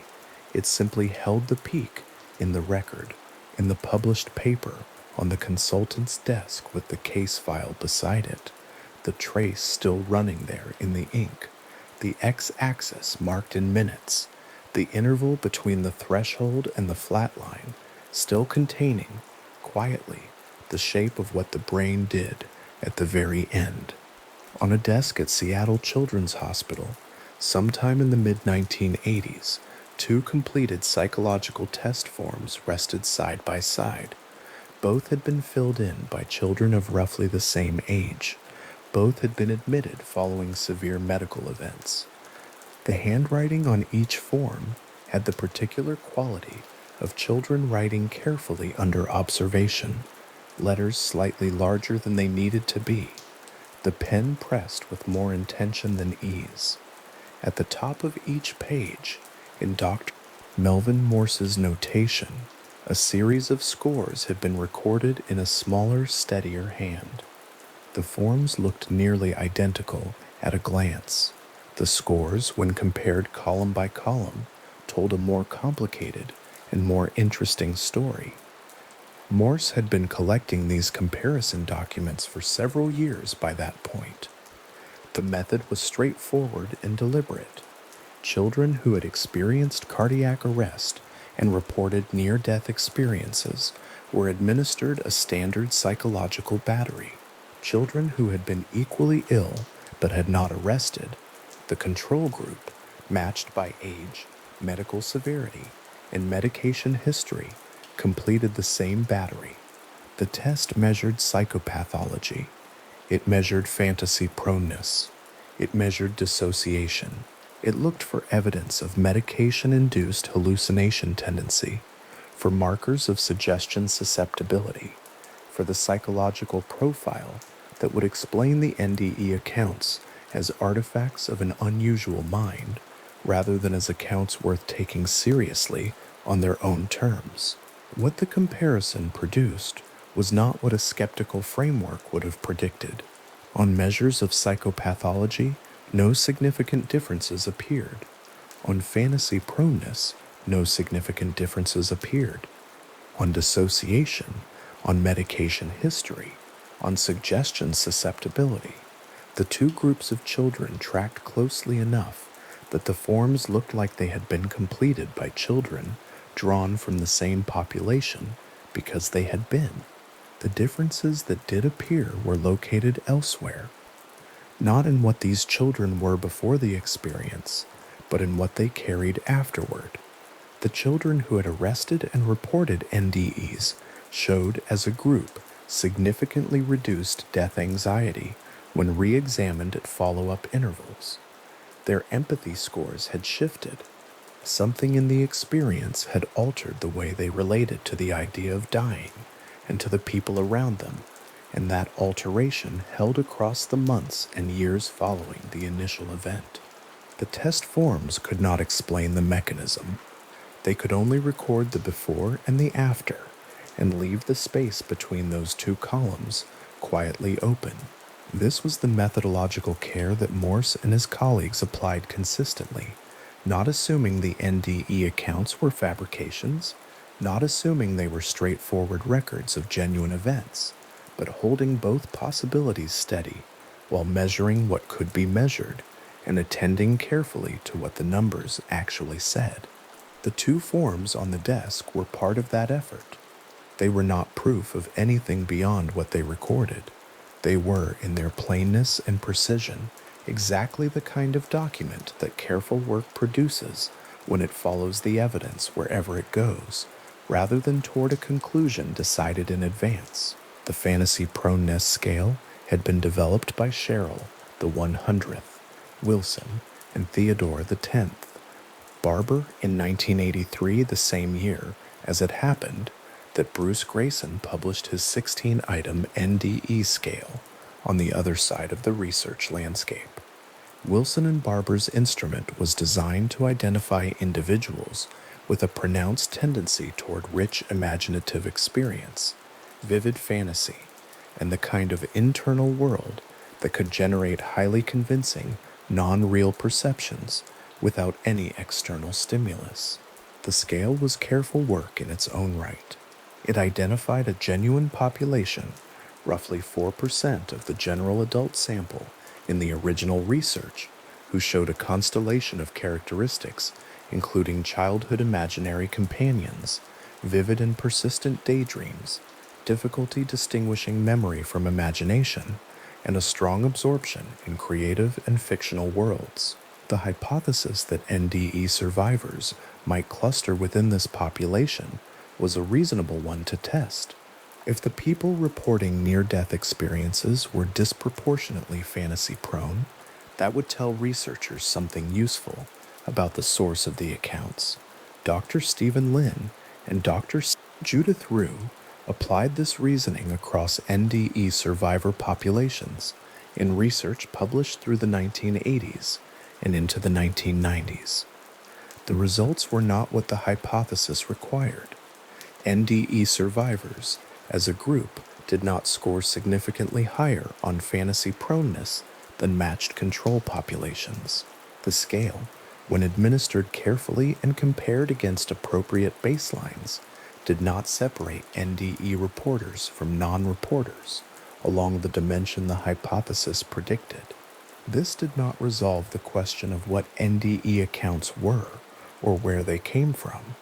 It did remove one proposed answer from the table. It did so quietly, in the way that careful negative results always do, not with a dramatic refutation, but with a set of numbers that simply did not line up the way the hypothesis needed them to, and so the hypothesis required revision, and the researchers returned to the data and looked again. The Fantasy Proneness Scale questionnaire itself, a multi-page document, clinical in its formatting, methodical in its structure, has spent decades on the desks of researchers who were trying to locate NDE accounts within a known psychological category. The summary tables showing group comparison results have accumulated in research binders and journal files and departmental archives across the decades of this work. The tables have not changed the accounts. The accounts have not changed the tables. Both continue to exist, and the space between them remains the honest location of the inquiry. Memory was the next dimension Morse examined with the same comparative attention. He had been collecting NDE accounts from children at initial interview as soon as the child was medically stable and able to speak clearly about the experience. He then returned to the same children at 1-year intervals, 1 year, 2 years, 5 years. The question he was asking was not whether the children remembered the experience. It was how the memory behaved across time, which elements remained stable, which elements showed the kind of drift and elaboration that normal memory reconstruction produces in every human being who recalls any experience across an extended interval. Normal memory reconstruction is well-documented territory. Dr. Elizabeth Loftus had spent decades demonstrating, with meticulous experimental design and compelling results, that memory is not a recording. It is a reconstruction, partial, influenced by suggestion, susceptible to elaboration, shaped by subsequent information in ways the remember is not aware of and often cannot correct, even when informed. Peripheral details are particularly vulnerable. The color of a car, the clothing worn by a person in a crowd, the words spoken at the edges of a significant event. These elements of a remembered scene show drift over time at measurable rates, and they are additionally susceptible to contamination by leading questions, social suggestion, and the gradual assimilation of other people's accounts into one's own. What Morse found when he compared his children's initial NDE accounts against the 1-year, 2-year, and 5-year follow-up transcripts was a pattern that ran contrary to what Loftus's research would predict for non-NDE child memories under similar conditions. The peripheral narrative elements did show the elaboration consistent with normal memory reconstruction. The language a child used to describe the experience changed as the child grew older and had more language available. Contextual details acquired the slight rounding and smoothing that any memory acquires when it has been recalled and related on multiple occasions over years. This was expected, and it was present. What was not expected, or rather, what the baseline research did not predict, was the behavior of the core experiential elements. The encounters with deceased relatives, the out-of-body perceptions, the central structure of what had been reported at the bedside remained consistent across the 5-year span of follow-up transcripts in a pattern that distinguished these accounts from standard childhood memory in the dimension that mattered most. A research binder holding 5 years of follow-up interview transcripts for a single pediatric NDE case would show this pattern clearly. The earliest transcript, typed in 1984, would contain a child's account in the language of a young child, concrete, simple, occasionally confused at the edges, vivid at the center. The transcript from 1989 would be in the language of a child 5 years older, with the vocabulary and narrative capacity that 5 years of development provides. The clothing of a deceased relative would be described in different words. The emotional tone of the account would be colored by 5 additional years of life experience, but the relative would still be there, in the same location, identified in the same terms, and the central facts of the encounter would hold. The core would not have drifted the way peripheral material drifts. The binder, set on a desk and read from first transcript to last, would trace not the dissolution of the account across time, but its persistence, something at the center holding its shape across 5 years in a way that memory research did not straightforwardly account for. Jean Piaget had not been thinking about near-death experiences when he developed his model of cognitive development across the decades of his work in Geneva. He had been thinking about how children understand the physical world, how they acquire the capacity for logical thought, how abstract reasoning emerges gradually from the concrete perceptual engagement of early childhood. His model identified the pre-operational stage, running from approximately age 2 to approximately age 7, as the period in which children are genuinely incapable of certain logical operations that adults perform without effort.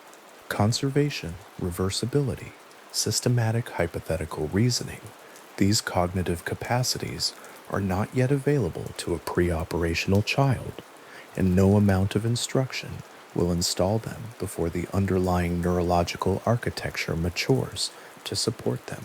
The pre-operational child lives in a world of appearances, of immediate perception, of intuitive rather than logical inference. This is not a deficiency.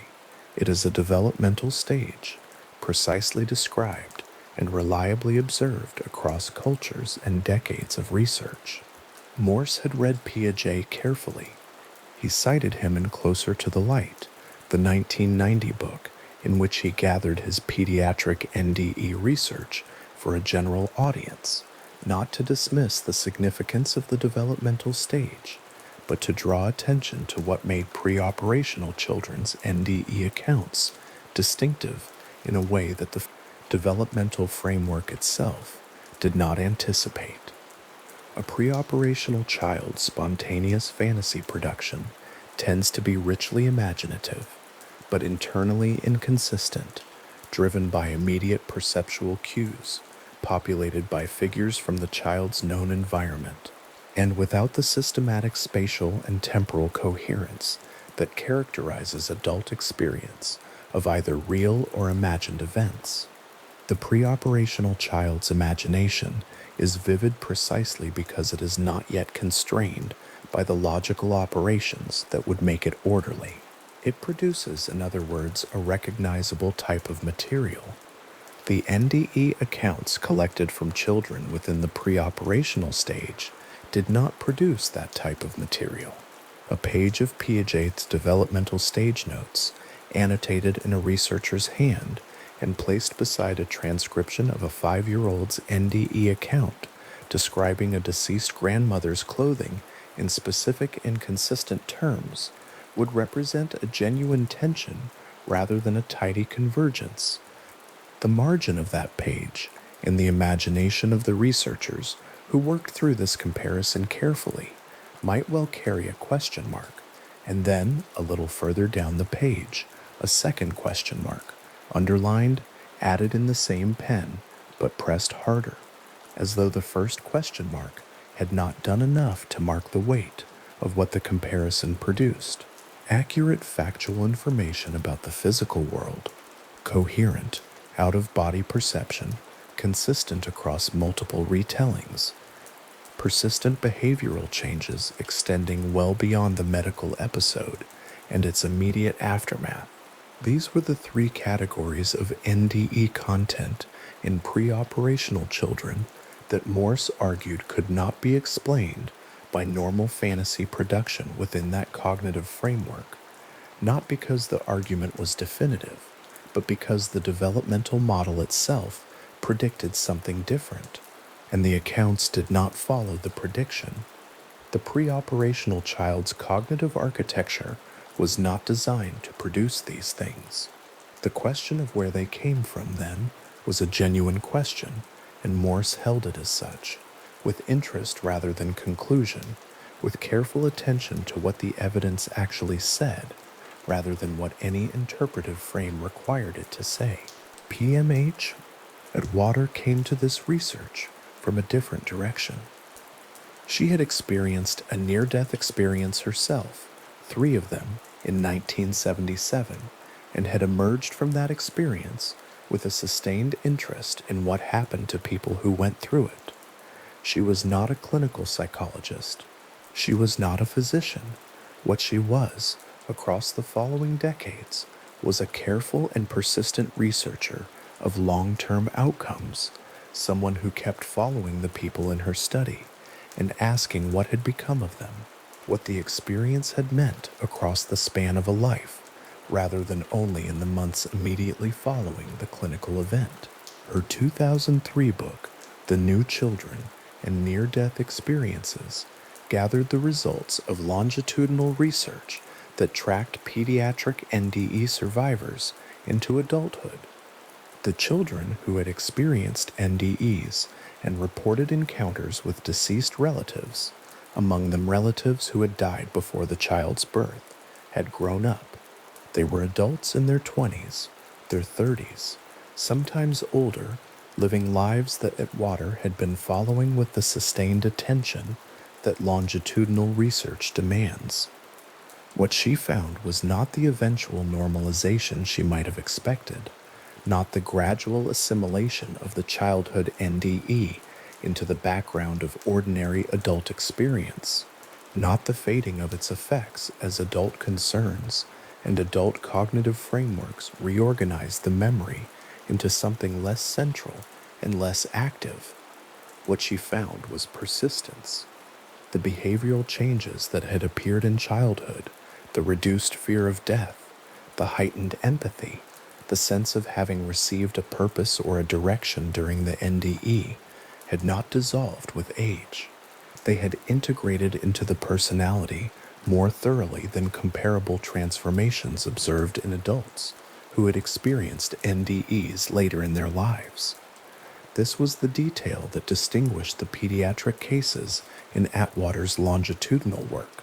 The change had happened early enough that it did not sit alongside the adult personality as a separate event that had occurred and then subsided.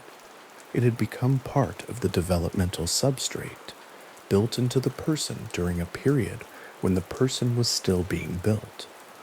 An adult NDE survivor, Atwater's research suggested, carries the experience as an addition, something that happened to a formed personality and altered it from the outside. A pediatric NDE survivor carries the experience as part of the foundation, something that happened during formation, integrated into the structure before the structure was complete. The difference is not small. It is the difference between a feature added to a building and a feature built into the wall. Atwater's longitudinal case files held both things simultaneously: the child's account from the time of the NDE and the adult interview from decades later, showing what had become of the child and what had remained. A photograph of an adult NDE survivor, taken as part of this longitudinal work in the early 2000s, would show a person in their 30s, ordinary in appearance, specific in the way that all actual people are specific, carrying nothing externally visible that would mark them as different from anyone else. Behind the photograph, clipped to it in the same case file, the interview notes from the childhood NDE would still be there, the child's voice describing the encounter with a deceased relative, the adult's voice decades later describing the same encounter, its persistence in memory, its integration into the life that had followed, the sense that it had not faded but settled. The case file held both, the folder closed over both together. The specific child's account and the adult's continued testimony sat in the same physical object, accumulated across the decades that separated them, held together by a metal clip and the continuing attentiveness of a researcher who had kept following the question wherever it went. One of the methodological challenges that all researchers in this field have faced is the problem of distinguishing genuine persistence from rehearsed narrative. A child who has described an NDE encounter at 5 years old and continues to describe it at 30 is not necessarily describing a stable memory. They may be describing a story about a memory, something that has been told and retold across the intervening decades in contexts both formal and informal, each retelling potentially influencing the next. The account gradually acquiring the polish and consistency of a narrative that has been shared, rather than the rawness of a memory that has been accessed. This is a real concern, and the researchers who have worked most carefully in this area have been careful to name it, rather than look past it. Morse's follow-up design addressed part of this problem by comparing accounts at 1-year intervals, rather than at longer and longer gaps. The 5-year span of his follow-up transcripts was long enough to observe memory behavior, but short enough to limit the number of retelling cycles that might smooth a memory into a polished story. Atwater's longitudinal method addressed a different part of the problem by attending not only to what adult survivors said about their NDE, but to what they said about their lives, the behavioral and psychological outcomes, rather than only the narrative account, and finding that these outcomes were measurable through means other than self-report. The difference between a story someone has told themselves repeatedly across decades and a genuine psychological change that has persisted across those decades is in principle measurable. It shows up in how people relate to death in contexts where there is no narrative benefit to claiming any particular relationship to it. It shows up in empathy measures, in the quality of attention people pay to others in situations where attention is not being performed. It shows up in the kinds of choices people make about how to spend the years of a life, the sustained orientation towards certain values and away from others that persists across changing circumstances. These are not things that are easily maintained as performance across 30 years. They tend rather to either integrate or to fade. And what Atwater's longitudinal research found in the pediatric NDE population was integration rather than fading. The reduced fear of death deserves particular attention as a finding, because it is the one that sits most directly adjacent to the specific content of the NDE accounts, the encounters with deceased relatives in particular.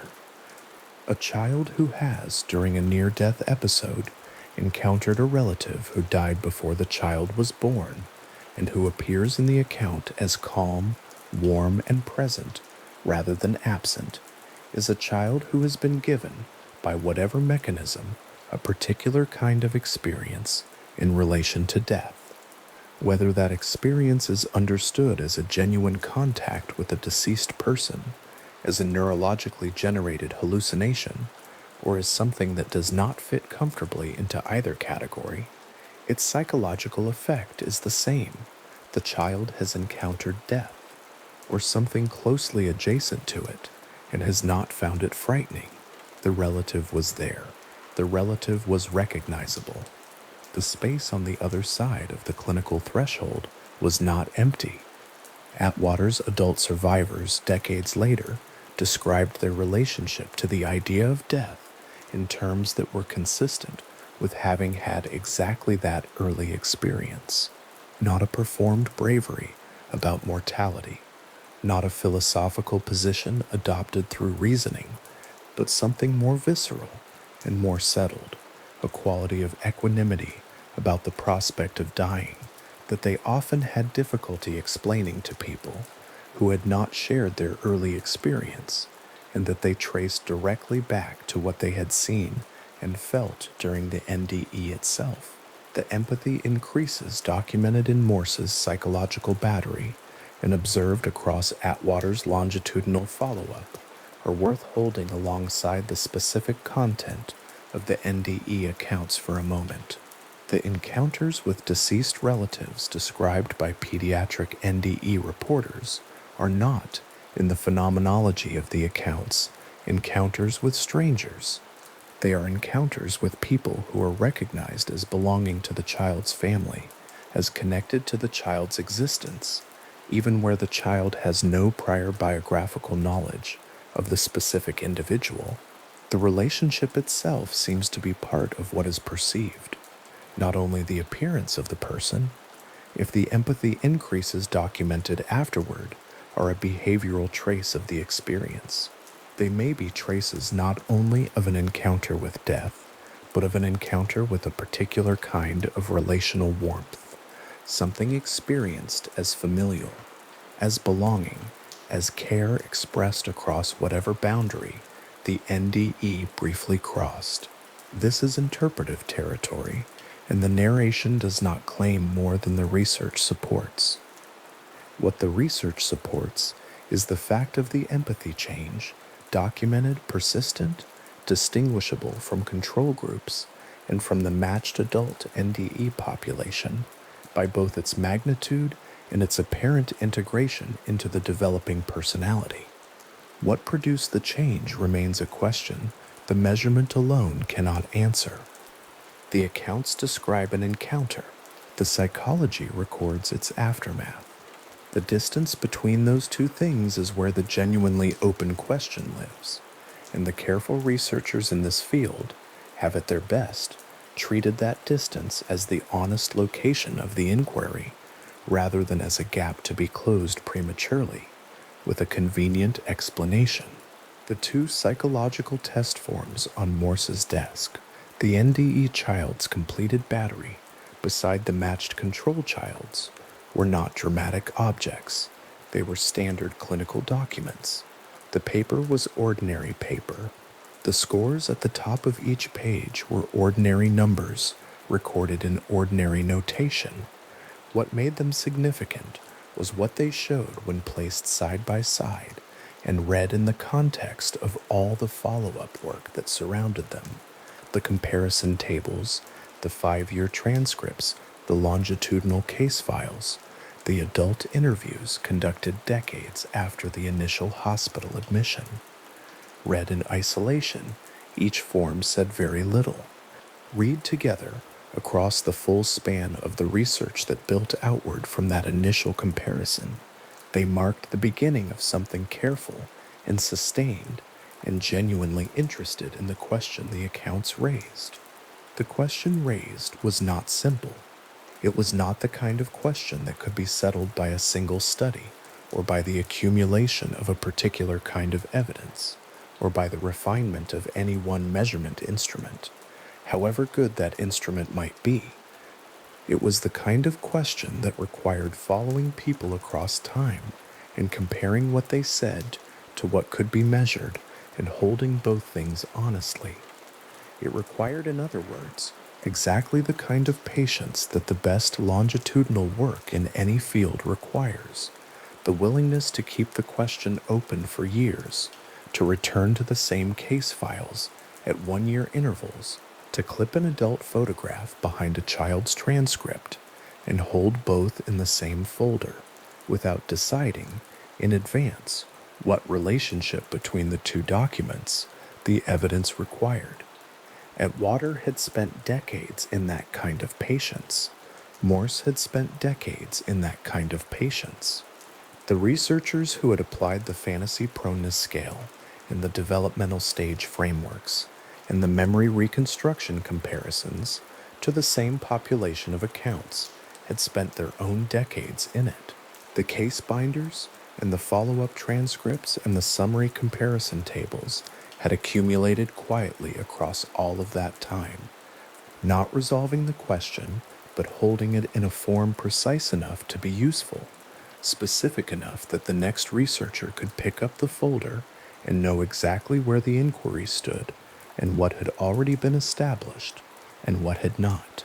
The longitudinal case file for an adult NDE survivor studied by Atwater would hold in its bottom layer the original account from childhood, a child's voice, transcribed in the immediate aftermath of the NDE, describing an encounter with a person they had no biographical means of knowing, recognizing that person as a relative, perceiving in that encounter something that their subsequent life would be shaped by in ways measurable across decades.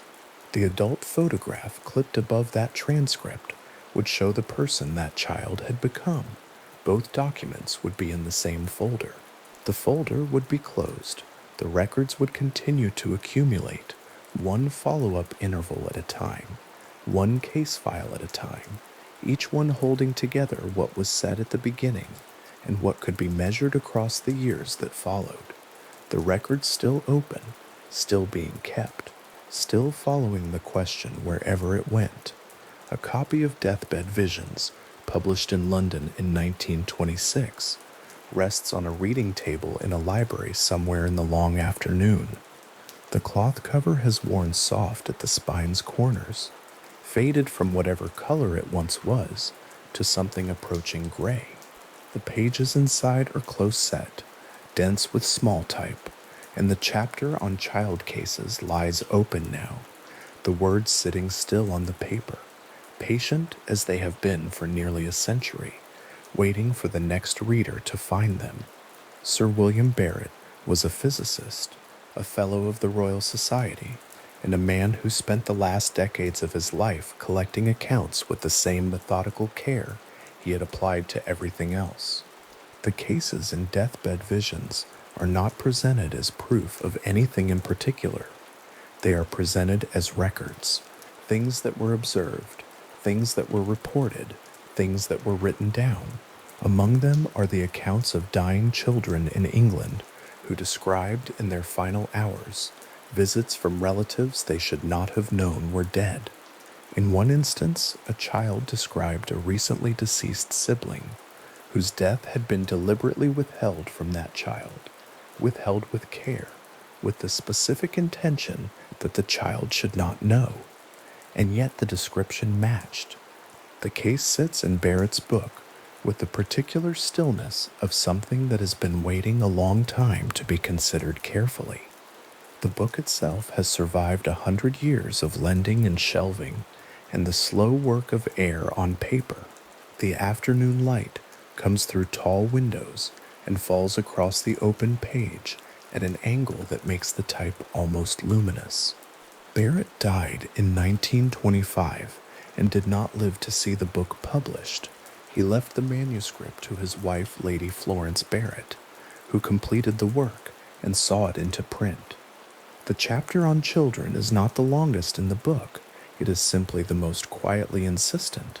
The cases it contains carrying a quality that does not diminish with the passing decades, but simply sits there, neither explained nor refuted, the pages still open to anyone who finds them. What Barrett was doing in 1926 was not so different from what researchers at major universities would be doing 60 years later, or 80 years later, or now. He was collecting accounts. He was comparing them. He was noting the consistencies, acknowledging the difficulties, and resisting the twin temptations of credulous acceptance and reflexive dismissal. The methodology was less formal than what would come later, but the fundamental posture was the same. Careful attention to what was reported, held at the distance of a person who finds the question genuinely open. The afternoon light falls across his words, and they read, at this distance, like the beginning of a long patience. The account Barrett recorded of that dying child, and the sibling whose death had been concealed, was not the only such account in Victorian England. The Society for Psychical Research, founded in London in 1882, was collecting similar material at the same time. Edmund Gurney, Frederick Myers, and Frank Podmore had published Phantasms of the Living in 1886, a dense and meticulous work running to nearly 1,500 pages that documented cases from England and the northeastern United States in which dying individuals, including children, named and described deceased relatives whose existence had not been disclosed to them. The paper the Phantasms cases were printed on is now thin and slightly translucent with age. The volumes sit in bound editions in a small number of specialist libraries. Their pages dense with close-set Victorian type, their case accounts numbered and indexed and cross-referenced with a thoroughness that reflects what the Society's founders understood themselves to be doing, not telling stories, but building a record. Among the cases in those proceedings, and in the journal volumes that followed through the 1880s and 1890s and into the early 20th century, there are children who named grandparents, aunts, uncles, and siblings whose photographs had never been shown to them, and whose names had never been spoken in their presence. The language of the case accounts is formal, restrained, careful. The researchers noted their sources. They recorded the family circumstances. They followed up where they could. The bound volume rests on a library shelf now, with its spine label faded to the color of old cream, and the cases inside it predate the modern NDE literature by nearly 100 years, covering the same ground from a different angle, arriving at the same unresolved position. The Society for Psychical Research was not a fringe institution. Myers, Gurney, and Podmore were Cambridge men, educated, serious, methodologically rigorous by the standards of their time. Myers, in particular, spent years developing what he called a science of the subliminal self, attempting to find a framework that could contain the full range of anomalous experience reports without dismissing them and without misrepresenting them. He did not succeed in finding that framework in a way that the wider scientific community accepted. The question he was working on has not been resolved in the decades since his death, in 1901. The proceedings of the Society continue to be published. The archive is still held in Cambridge. The cases from the 1880s and 1890s are still accessible to researchers who want to look at them. The ink faded to warm brown. The handwriting on the original correspondence still legible under good light. Across an ocean and a century, and in a tradition that had no knowledge of Gurney or Myers or Barrett, the same accounts were being preserved in a different form. The Lakota oral tradition holds within it records of seriously ill children who, upon recovering, described encounters with deceased ancestors they had identified by name and by physical appearance. These are not myths in the dismissive sense, stories told for entertainment or for the encoding of moral instruction. They are, within the tradition that holds them, reports. They concern specific individuals in specific communities and specific moments of recovery and description. The accounts that ethnographers, including Raymond DeMalley, documented in their analysis of Lakota spiritual traditions, carry the marks of careful transmission, the specificity of detail, the consistency of the core phenomenological elements, the acknowledgement of what was and was not known to the child before the experience. Dr. Lee Irwin's work in The Dream Seekers, published in 1994, brought systematic ethnographic attention to these accounts and found in them the same structural features that researchers documenting pediatric NDEs in clinical settings had identified in the Western medical literature. The encounter with a deceased relative, identified accurately by a child with no prior knowledge, the persistence of the experience in memory across years, the behavioral changes that followed the encounter in the child's subsequent development. The field notes from that research are held in a university archive, a child's account of an ancestor encounter transcribed in careful ethnographic notation. The ink faded to a warm brown. The account describes a child recovered from a serious illness, naming a great-grandmother who had died years before the child's birth. The family confirmed the identification. The transcription sits in its archive folder and holds that confirmation in the same quiet way that Barrett's book holds its own. What is worth sitting with for a moment, in the long afternoon of these accounts, is the distance between the traditions that documented them. The Victorian researchers in London and the Lakota community in the Northern Plains were not in communication. They were not drawing on the same frameworks, not using the same vocabulary, not working from the same assumptions about what the world contains.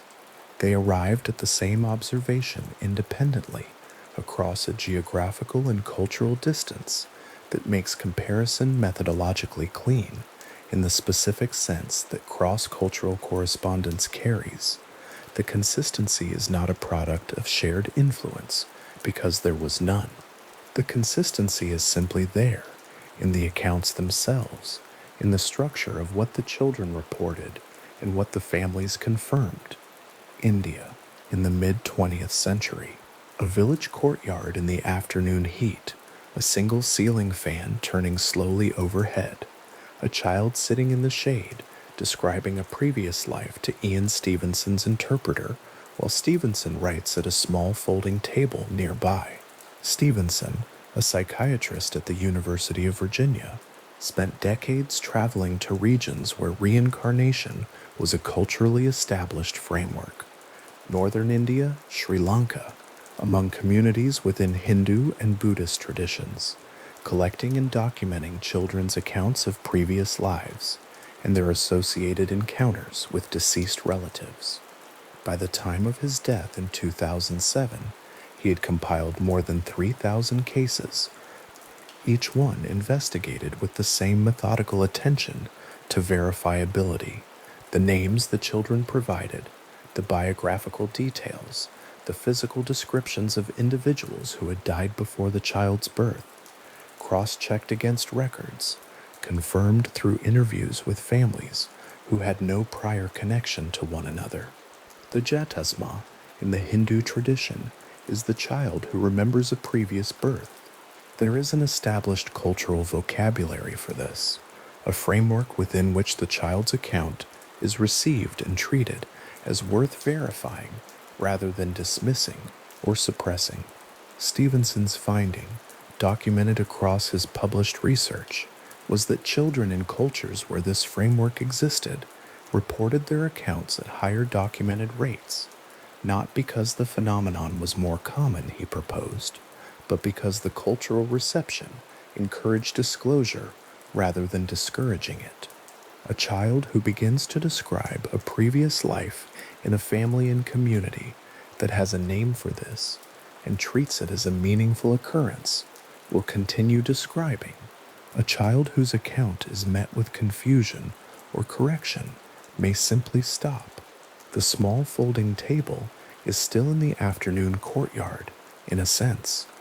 The ceiling fan turns, The interpreter's voice carries the account from one language into another.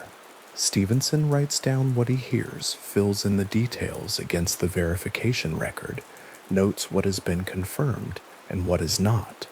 The field notes from those decades of work are held now at the University of Virginia.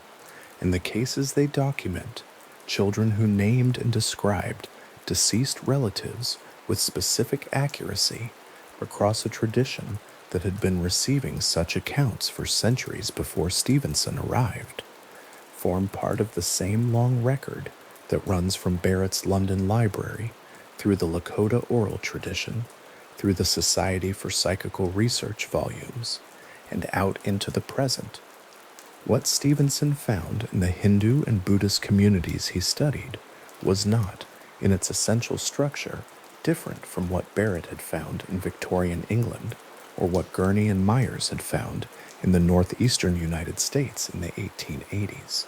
A child, a deceased relative, but a description too specific to attribute to general probability, a family that confirmed it. The cultural framework was different in each location. The vocabulary was different. The metaphysical interpretation offered by the tradition was different.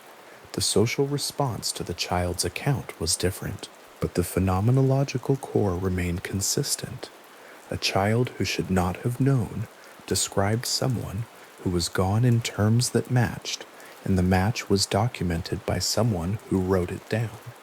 The accounts from Sri Lanka that Stevenson collected carried the same structural features as the accounts from northern India. The accounts from the Lebanese Druze community, where a doctrine of reincarnation is part of Orthodox belief, shared those features with both. Stevenson's comparative analysis noted that across all the cultural contexts he worked in, the core elements of the child's account, the accuracy of the deceased relative's identity, the specificity of physical description, the persistence of the memory over time, remained stable, while the interpretive framework the community placed around those elements varied considerably. The phenomenon, held at the level of documented particulars, did not change. The explanation offered for it changed with the tradition. Dr. Raymond Moody's Glimpses of Eternity, published in 2010, brought formal research attention to a category of experience that had appeared in case accounts for decades without receiving systematic study, the shared death experience, in which an individual present at the death of a close relative reported encountering, during a temporary NDE-like state, figures they identified as unknown deceased kin without themselves being near death. Among the cases Moody documented, and that subsequent researchers, including Dr. Peter Fenwick, followed with formal study, were accounts from children who had been present at a dying family member's bedside. A child at a grandmother's deathbed, for instance, who reported during the dying process an encounter with a figure they named and described, a great uncle, a cousin, a grandparent on the other side, whose existence had never been mentioned to the child, and whose death had preceded the child's birth. The hospital room in which one of these accounts was recorded holds the particular stillness of all hospital rooms, the machines, the window with its view of an overcast sky, the low hum of the building working. The child had not been unwell. The child was simply present. The figure that the child described to the nurse afterward was identified by the family when they were told what the child had said as a specific deceased relative. The nurse's incident report, handwritten on a standard form, describes the account in plain clinical language. It rests on the nursing station desk with the case file still open beside it, the form not yet filed, the ink still carrying something of the moment it was written in.